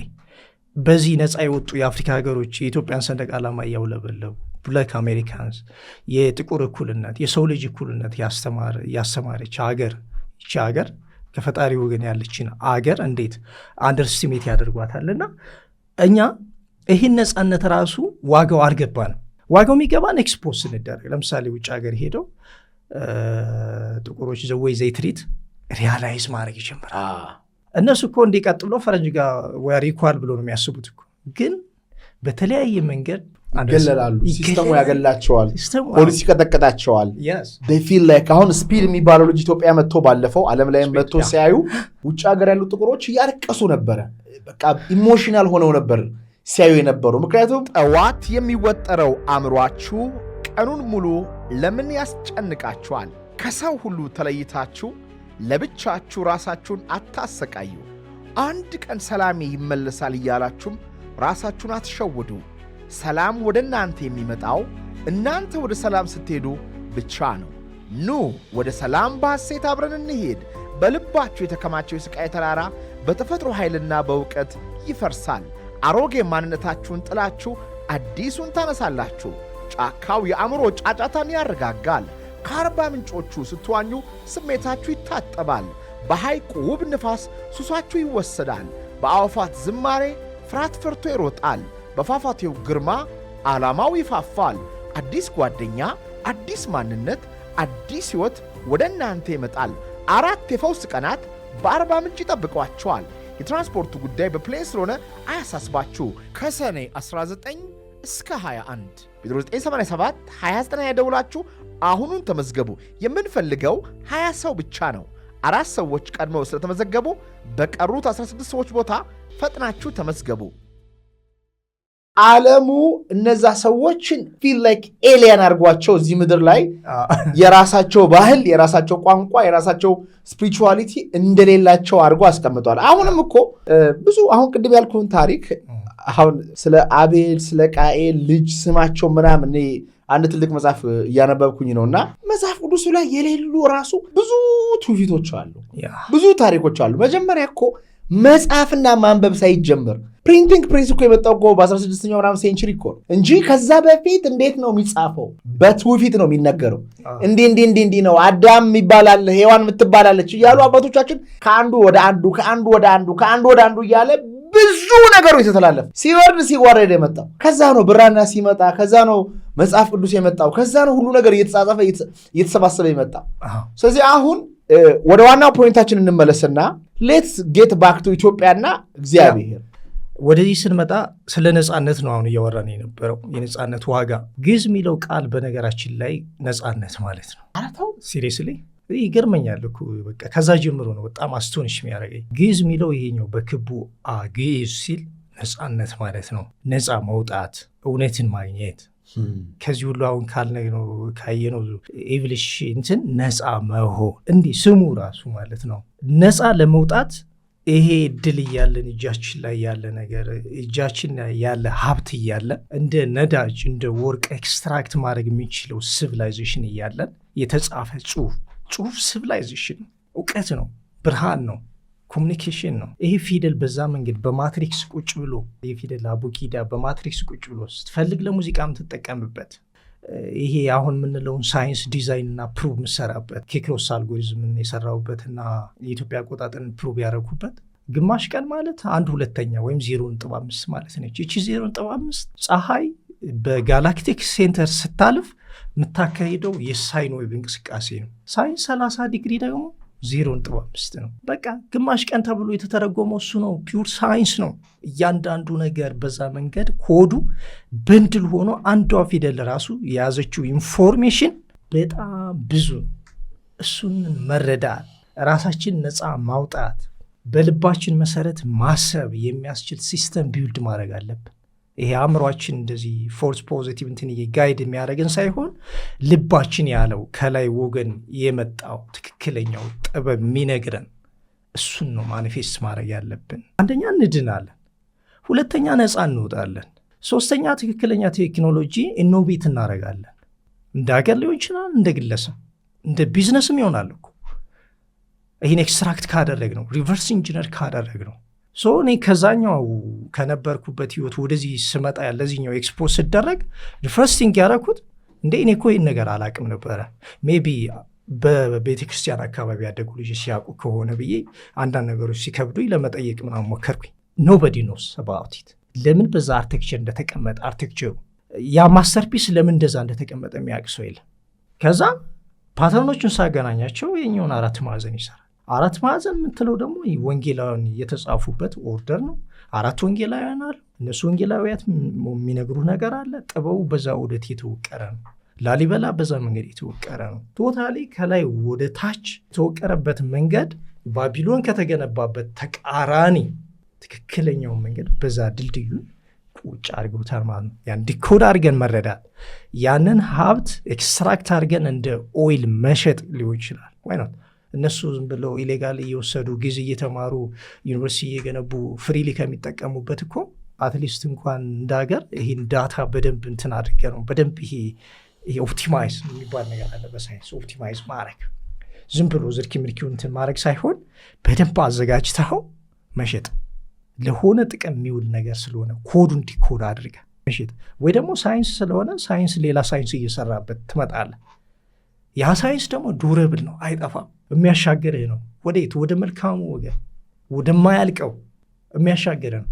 ይሄ እኮ ሊሚትድ ነው እኮ ሪሶርሱ ራሱ የሊሚቴሽን ችግሩ ሞቱ ይሄ እንትኑ እኮ የዛ ጥረት የዛኛው ጥበብ የሶስተኛው ጥበብ አውትፑት እኮ ሶፐሬት እያደረገ ስላለ እኮ ይሄኛው ቢሆኑ ግን እኮ ከእግዚአብሔር ወገን ያለው ይሄ ሁሉ የምትለው ችግር ሁሉ የለም። መትረፍረፉ ራሱ ዝም ብሎ ይመጣል። ፍቅሩ ዝም ብሎ ይመጣል። የእግዚአብሔር እንትን ፍሎ ያደርጋል። መንፈስ ቅዱስ ፍሎ ያደርጋል። ስለዚህ ሁሉ ነገር የተቀደሰ ይሆናል ማለት።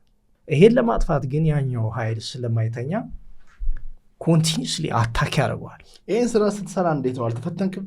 ኦብቪስሊ ተፈትኛለሁ፣ ግን እግዚአብሔር ረድቶኛል ብዬ ነው ማስበው። በእኔ በሰውኛ አቅም አንደኛ በተለየ ሁኔታ ፌቨር አድርጌያለሁ ብዬ ማላስብ ሰው ይሄ ሲመጣልኝ እንዴት አልፈተን? ተፈትኛለሁ እንጂ ብዙ ፈተና ፕሮባብሊ 7 ተፈትኛለሁ ብዬ ነው ማስበው። ኤክስተርናሊ ዝም ብዬ እንዲህ ጸጋ አይደለም የመጣው። ጸጋ ሲመጣ ኢንተርናሊ ሊገለጽልህ ይችላል።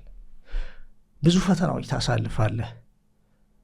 ዝም ብሎም ደግሞ ዋን ስቴፕ የሚገባ ነገር አይደለም፣ ይከባድ ነገር ነው። አንድን ፎርሙላ እኮ ፕሩቭ ለማድረግ አስበው የቤት ስራ ተሰጥቶን ያችን ለመስራት ምን ያህል ሶልቭ ለማድረግ እንደምንሰቃይ ይሄ በጣም ከባድ ነው።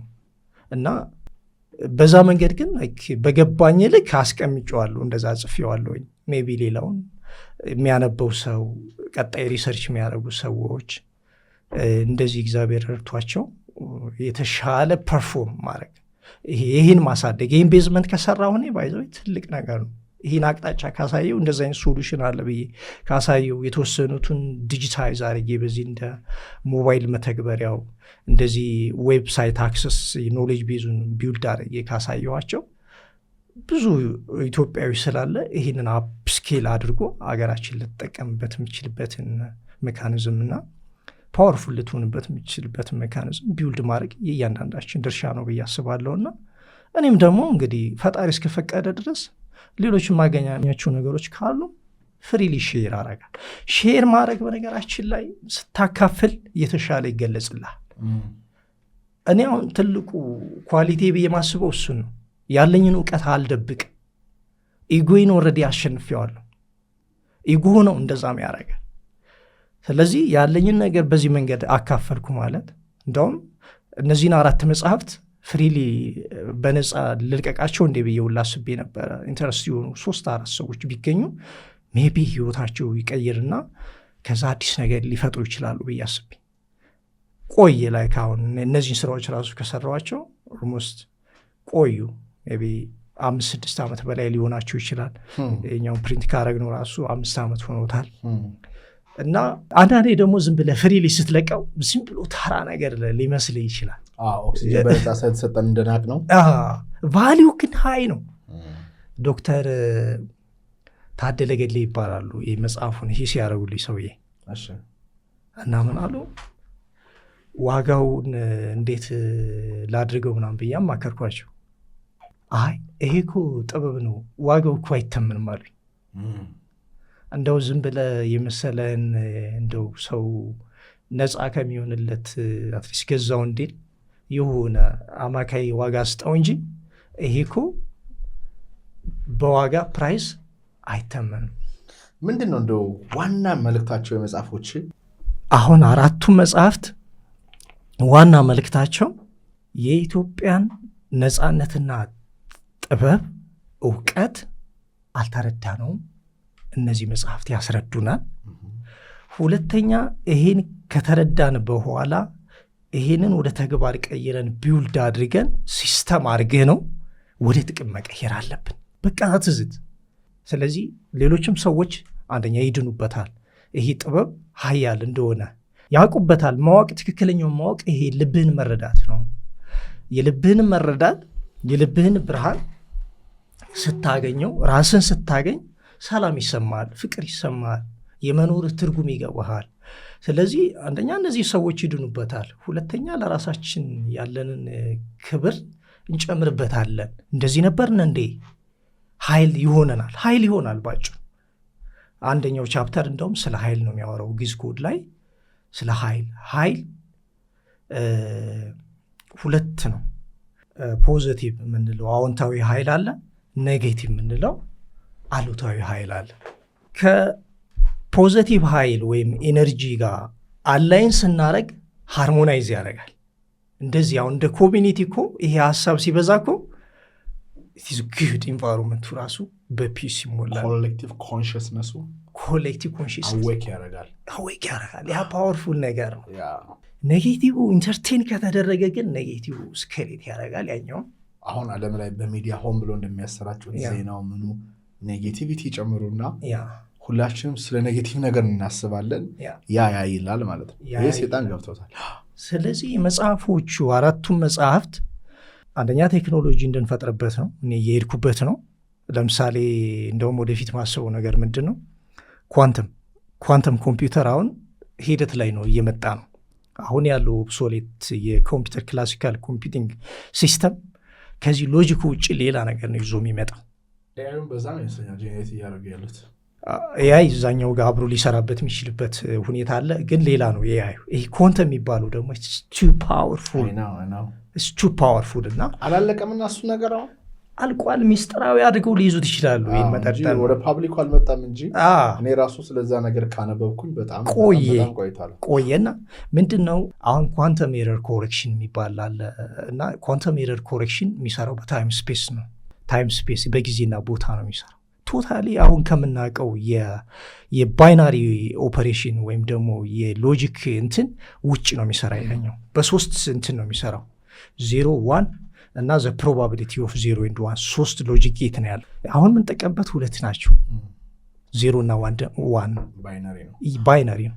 እና ይሄ ምንሰራበት ፕሮግራሚንግ ላንጉዌጅ ፋይናሊ ኮምፒውተሩ እንትን ሲያደርገው ሲረዳው ባይነሪ ነምበር ነው የሚያውቀው። ለምሳሌ ሄሎ ወርልድ ብለን እኮ ፕሮግራም ብናደርግ ይቺ ኮምፓይል ሆና ፋይናሊ ቁጥር ነች የምትሆነው 010101 ምናምን ነገር እሷን ነው የሚረዳት የኮምፒውተሩ ሜሞሪ። ይሄኛው ግን ጃንት ነው ኔቸርን ሙሉ ነው የሚረዳው 01 ምናምን ብቻ ሳይሆን ኤቭሪቲንግ ሲሙሌት ያደርገዋል ማለት ነው ኤቭሪቲንግ። እና አሁን እንደ ሀገር የሰሩበት አሉ የኳንተም ኮምፒውተር አንደኛ ሚስጥራዊ ኢንፎርሜሽናቸውን ያኛው መጥቶ እንዳይወስደው ማለት አሁን የሆነ ሀገር ኳንተም ኮምፒውቲንግ ኢምፕሊመንት ካረጋ አሁን ያለው የኢንክሪፕሽን ሲስተም ቶታሊ ብሬክ ይደረጋል። ጥሶ መግባት ይችላል። ጥሶ ይገባል ዊዝን ሴኮንድስ ኢትስ ቱ ፓወርፉል። ስለዚህ ያለ ሚስጥራዊ የምትለው ኢንፎርሜሽንን አንዴ ይወስደዋል። መንፈሳዊ ኮምፒውተር ማለት እኮ ነው ኳንተም ኮምፒውተር ሲባል አሁን ስለማይገባን ነው እንጂ ስፒሪቹዋል ማለት ነው። ኳንተም ማለት ኢነርጂ የሚለካበት ኳንታ አለች ስሞለስት ፓርቲክል ከዛ ነው የሚመጣውና ስፒሪቹዋል ነው ማለት ነው። ሞር ወደማይታየው በሄድክ ቁጥር የማይታየውን ዓለም በርበረ በተረዳ ቁጥር የሚታየው ላይ ስልጣን እየኖረ ይመጣል። አሁን እነሱ ሳይንስ ክላሲካል የሆነው ሳይንስ ወይም ክላሲካል የሆነው ኮምፒውተር ውጫዊውን ዓለም እንዳለ ያጠናው ስለ ኳንተሙ ግን ማጥናት አልቻሉም። ረቂቅ ስለሆነ የሄዱና የሆነ ኃይል አለ ይላሉ። ይሄንኛው ዩኒቨርስ ነው ይላሉ። ይሄንኛው ሱፐር ኢንተለጀንስ ነው ይላሉ። ይሄንኛው በፊልድ ነው ይላሉ። ግን ነው እግዚአብሔር ነው ኢትዮጵያ የምትለው እግዚአብሔር ነው ያለው የማይታይ እንቅድመ ዓለም የነበረ ያለ ዓለማትን ሁሉ አልፎ የሚኖር አለ ነው። እሱ ኮንሽስ የሆነ ሁሉን የሚያውቅ አምላክ እኛን ፈጥሮናል። ያ ኃይል ደግሞ መጥቶ እኛ ወደ እሱ ኃይል እንዳንሄድ ወደ አምላክ እንዳንሄድ አጥር የዘረጋብን ሰው አለ ወይም ሴጣን አለ። ያ ሴጣን ትሪክ እያደረገ ይጫወትብናል፣ ውሸት እያመጣ ይነግረናል፣ ወደማይሆን መስመር ይመራናል፣ እግዚአብሔርን እንድንረሳ ያደረገናል፣ ትሪክ ያደረገናል። ከኛ ኃይል እየተጠቀመ ይኸው አስሮ አስቀምጦናል ማለት ነው። አስሮ አስቀምጦናል። ይህን ስርዓት መስበር ግዴታችን ነው እና ቀጣይ ጄኔሬሽን በዚህ መንገድ ልጆች እንወልዳለን እኮ አትሊስት በዚህ ያልጠበቀን ብለን እኛ ኮምፕሌን እያደረግን ከምንኖር ነገር ለልጆቻችን የተሻለ አድርገን ማስረከብ እንድንችል አሁን ኳንተምን በአቡጊዳ ኢንክሪፕት ማድረግ ይቻላል። አሁን ቀጣይ እየሄድኩበት ያለው ስቴፕ ምንድን ነው? መጥቶ የሀገርህን ሙሉ ይሄ ኮንፊደንሻል ሚስጥራዊ ነገር የምትለውን ነገር ሽፋ አድርጎ ከሚወስድብህ በራስ ቴክኖሎጂ አልጎሪዝሙን ሰርተ ኢንክሪፕት ካረከው አይሰብረውም። እሱም ብቻ ሳይሆን ይሄ አሁን የግዝ ጥቅም ሌላው ጥቅም የምታወረው ነገር የምትጸልየው ነገር ያኛው ኃይል መጥቶ ኢንተርሴፕት አድርጎት ጸሎትን ትሪክ አድርጎት ዳይሬክት አድርጎ ራሱ ቢጠቀምበት ይህን ኤነርጂ ግዝ ፓወርፉል ስለሆነ ይሄ ሁሉ አልፎ ነው የሚሄደው ማለት ነው። ኢቭል አቴምፕቱን ተቋቁሞ ነው የሚሄደው ላይክ እንደ ኢንክሪፕሽን ነው ማለት ራይት።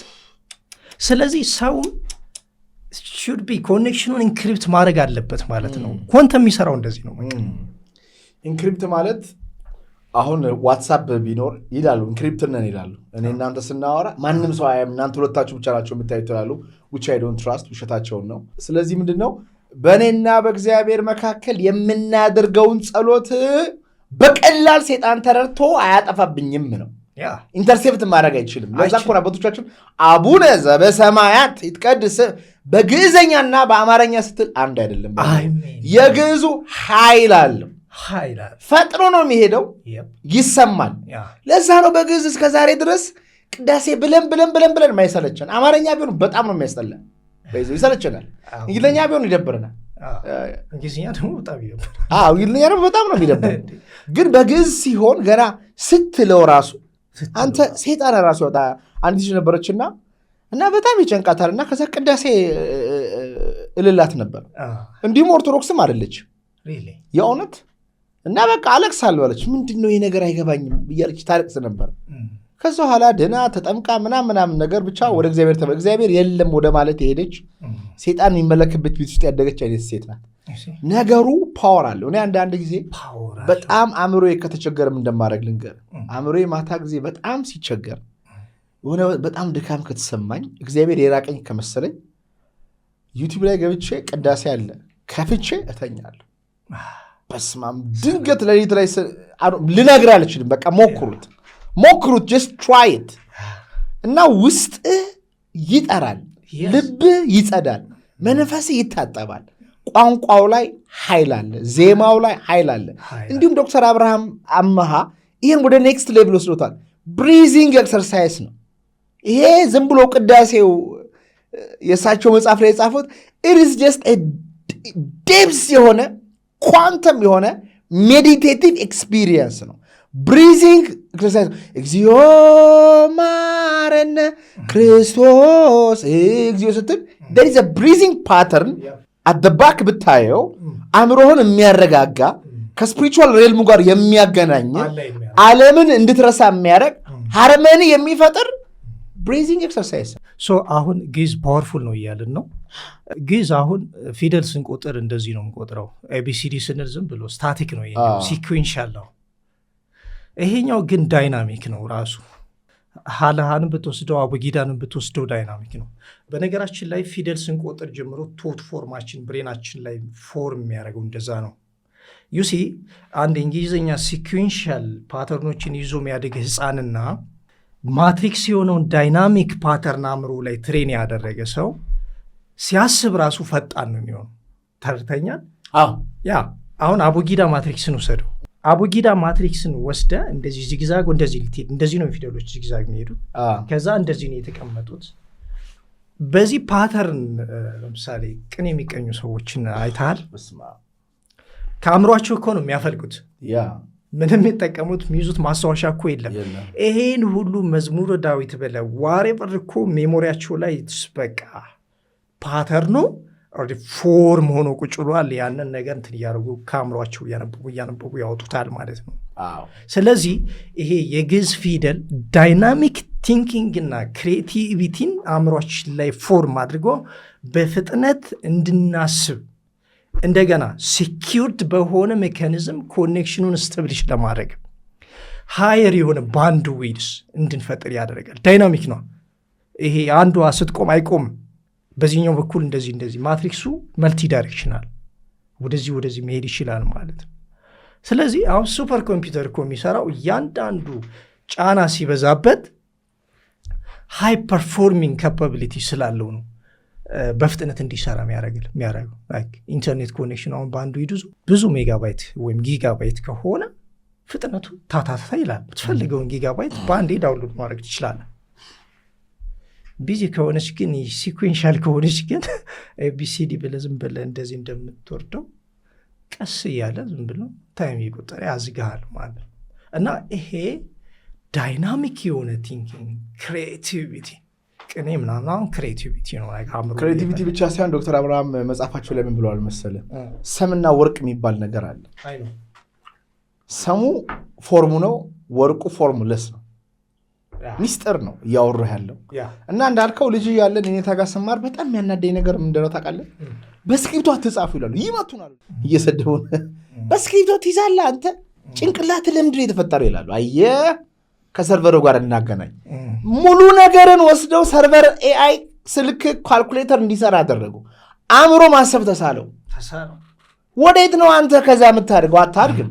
አእምሮ ትሬን አያደርግም። ኦፍኮርስ ቀኔውን እኮ ልጆች እያለን አንተ በየእሁዱ ሌላ ዜማ ነው ያለው፣ በየእሁዱ ሌላ ምስጋና ነው፣ አዲስ ምስጋና ነው።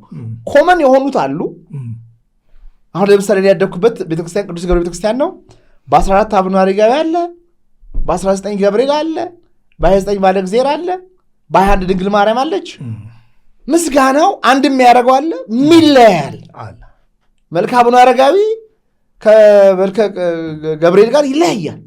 ይሄን ሁሉ ነገር ግን ያለ ኮምፒውተር ያለ ጽሁፍ ያለ ወረቀት ይዘውት ይሉታል። በቃ በቃላቸው ይሉታል። ያ መገለጽ ኢስ አሜዚንግ አባንስ ሲቀደም እንዳልነው ምንድነው ቅዱስ ያሬዳውን ለንጉሱ ሲያቀሩ በዛ ተመስጦ ውስጥ ሲሄዱ አላይን አድርገው ነው የሚሄዱት እና አካላቸው በጦር ተወግቶ ራሱ ሪኮግናይዝ ያደረጉት ማይሰማቸው አላይን ሆነዋል። አንዴ በቃ out of this body አሁን ይሄ ግዕዝ በማትሪክስ የሚሉ እንትኖች አሉ አይደለ? አሁን ወርልድ ዋይድ የሚታወቁ ፊልሞች ሊሆን ይችላል። ማትሪክስ ይባል ፊልም አለ።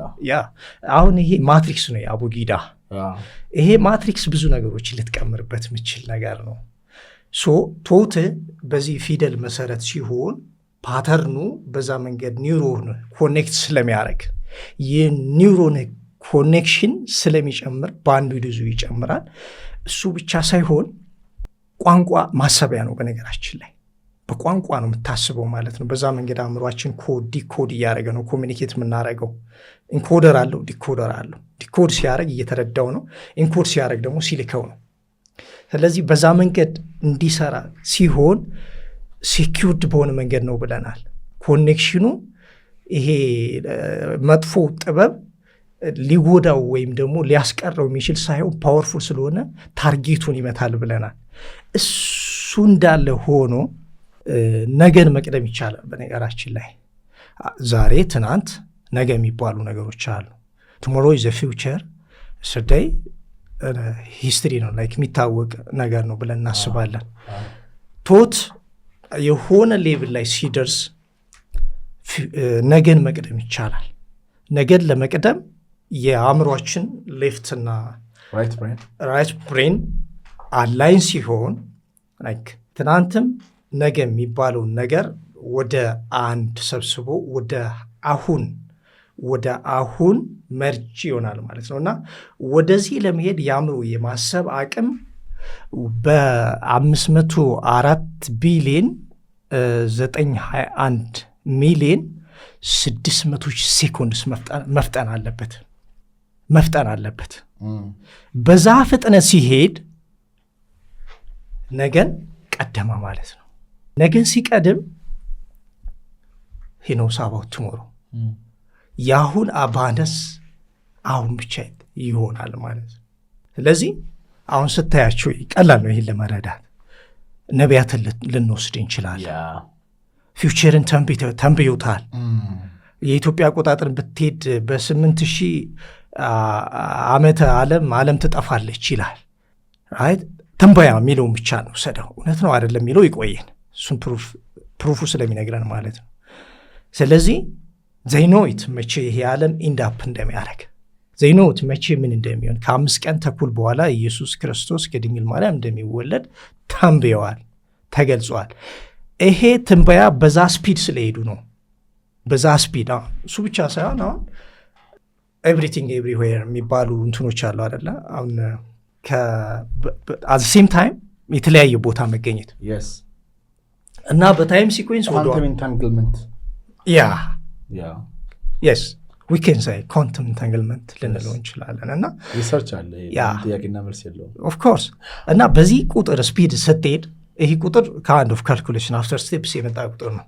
ይሄ እንደዚህ እና 504 ቢሊዮን 921 ሚሊዮን 600 ሺህ ሴኮንድ እስከፈጠነ ከየት ነው የመጣው?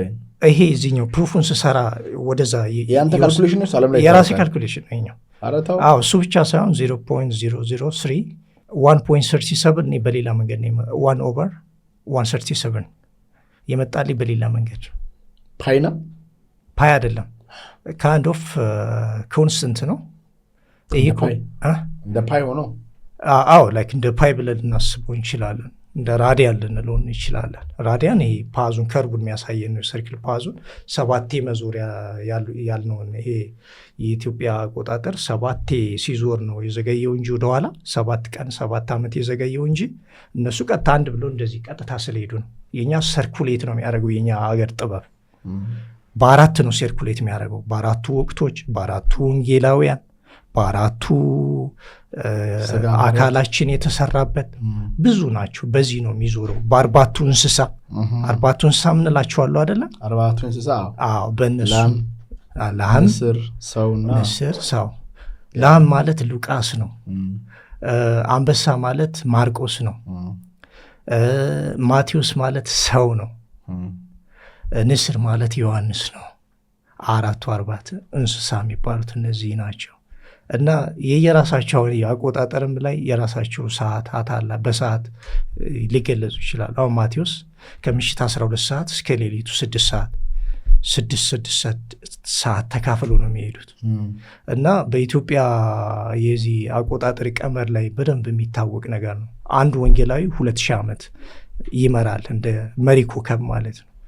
ስለዚህ 4ቱ 2000 ዓመት እንዲመሩ አድርገው የሚቀምሩት ቀመር አለና እኔ ግን ያስገረመኝ አንደኛ ፕሩፍ ሳረግ ሳይን 30 ዲግሪ መጣልኝ። ፀሐይ ሳይኖ የምትሄድበትን በሚልክዌይ ጋላክሲ ማለት በጋላክቲክ ዋልታ ሴንተር ስታልፍ የምታሳየው የሳይን ዌቭ ማለት ነው። ሳይን ዌቭ ፊዚክስ ላይ የሚታወቅ ማቴማቲክስ ላይ ሳይን ኮሳይን ሳይን ኮሳይን ሳይን 30 ዲግሪ እና ኮስ 60 ዲግሪ መጣልኝ። ዛቲስ 1/2 ማለት ነው ግማሽ ቀን እና ምን ማለት ነው? ይሄኛውን አንደኛውን ግማሽ ስትሄድ ፀሐይ 500 ዓመት ይፈጅባታል ማለት ነው። ኢምፓስ ስትሄድ እንደዛ ስለሆነ ነው እና ኤቭሪቲንግ እዛ ጋር ኢንኮድድ ሆኖ የተቀመጠው ሳይንቲፊካሊ ፕሩፋብል ነው። አይተን ምንመጣ ከሆነ ማለት ነው። ለእኔ ኳንተም መካኒክስን ሳጠና መጽሐፍ ቅዱስ ቤተክርስቲያን እውነት እንደሆኑ ነው የገባኝ። ብዙ የሚገናኙ ነገሮች አሉ። ለዛ ነው የዶክተር አብርሃም አማሃ መጽሐፍ አለ አንብቤው ጨርሼዋለሁ። አቤት አቤት አቤት አቤት እንዴት አንጀቴን እንዳረካው እንዴት ደስ እንዳለኝ መጽሐፉ እንግዲህ ለህትመት ገብቷል። ሲወጣ ታነቡታላችሁ በተስፋ አረጋለሁ። ግን በጣም አይን ገላጭ የሆነ ሞደርኑን ሳይንስ ከጥንት አባቶቻችን ስልጣኔ ጋር ነው ያገናኘው። የሚገርም እይታ ነው ያለ። በስተመጨረሻ የምትለው ነገር ካለ ድል ልስጥ ፖድካስቱን ከመጨረሳችን በፊት። በመጀመሪያ አመሰግናለሁኝ። መጽሐፍቶቹን የት እንደሚያገኟቸው አንባቢያን ተመራማሪዎች ገብተው እንዲያነቧቸው አንደኛ አማዞን ላይ ማግኘት ይቻላል። ፐብሊሽ ሆነዋል ቆይተዋል። በሶፍት ኮፒ ያገኙታል። ሁለተኛ ደግሞ በቴሌግራም ኮንታክት ቢያደርጉን ከዛ ቴሌግራም ላይ ያዘጋጁት እንትን ስላለ 4ቱን መጽሐፍት እዛ አስቀምጥላቸዋለሁ። በዛ መንገድ ያለው በነፃ ነው ቴሌግራሙ። እስካሁን በነፃ አላደረጉትም። ፕሮባብሊ ግን ሪያክሽን አይቼ በነፃም ላደረገው ይችላለሁ። ግን ገዝተው እንትን ቢያደርጉት የበለጠ ዋጋ ይሰጡታል። መግዛትም አለባቸው። ይሄን አይታችሁ በጣም የተነካችሁ ሰዎች ካላችሁ እዚህ ጋር የቴሌግራሙን ሊንክ ወይም ስልኩን እናስቀምጣለን። የአማዞኑን የመጽሐፎቹንም ሊንክ ከታች እናስቀምጣለን። ውጭ ሀገር ያላችሁ ያው አማዞን ኦን ፕሪንት ዴማንድ ስላለ እዛ ላይ ሃርድ ኮፒንም ፕሪንት አስደረጋችሁ መግዛት እና ማንበብ ትችላላችሁ። ይታው በጣም ይገርም ነበረ። ስለዚህ በጣም አመሰግናለሁ ወንድሜ። ታንኪዩ በጣም አመሰግናለሁ። ስለሰማችሁን ከልብ አድርገን እናመሰግናለን። 28ኛው ዙር ሪትሪት ምዝገባ እያደረግን እንገኛለን። ለየት ባለ መልኩ በስራ ጫጫታ፣ በጭንቀት፣ በውስጥ መወጠር ውስጥ ያላችሁ ሰዎች ካላችሁ እናንተን ለማገልገል የተዘጋጀ ልዩ ትምህርት ያለው በመንፈስ ውስጣችሁን እንድታጸዱ የሚያደርግ አዲስ ጓደኛ ይዛችሁ ለዘመናት የሚያስጨንቃችሁን ነገር ጥላችሁ ሌላ አዲስ ንጹህ ማንነት ይዛችሁ ትመለሳላችሁ። በ4 ቀናት ውስጥ የተለያዩ ኤክስፒሪየንሶች ስላሉ ፍጹም እናንተን ይቀይራሉ። በ987 29 ደውላችሁ ተመዝገቡ። በቀጣይ ፖድካስት እስክንገናኝ ድረስ እግዚአብሔር አምላክ የሰማችሁትን በልቦናችሁ ያሳድርላችሁ። እናመሰግናለን።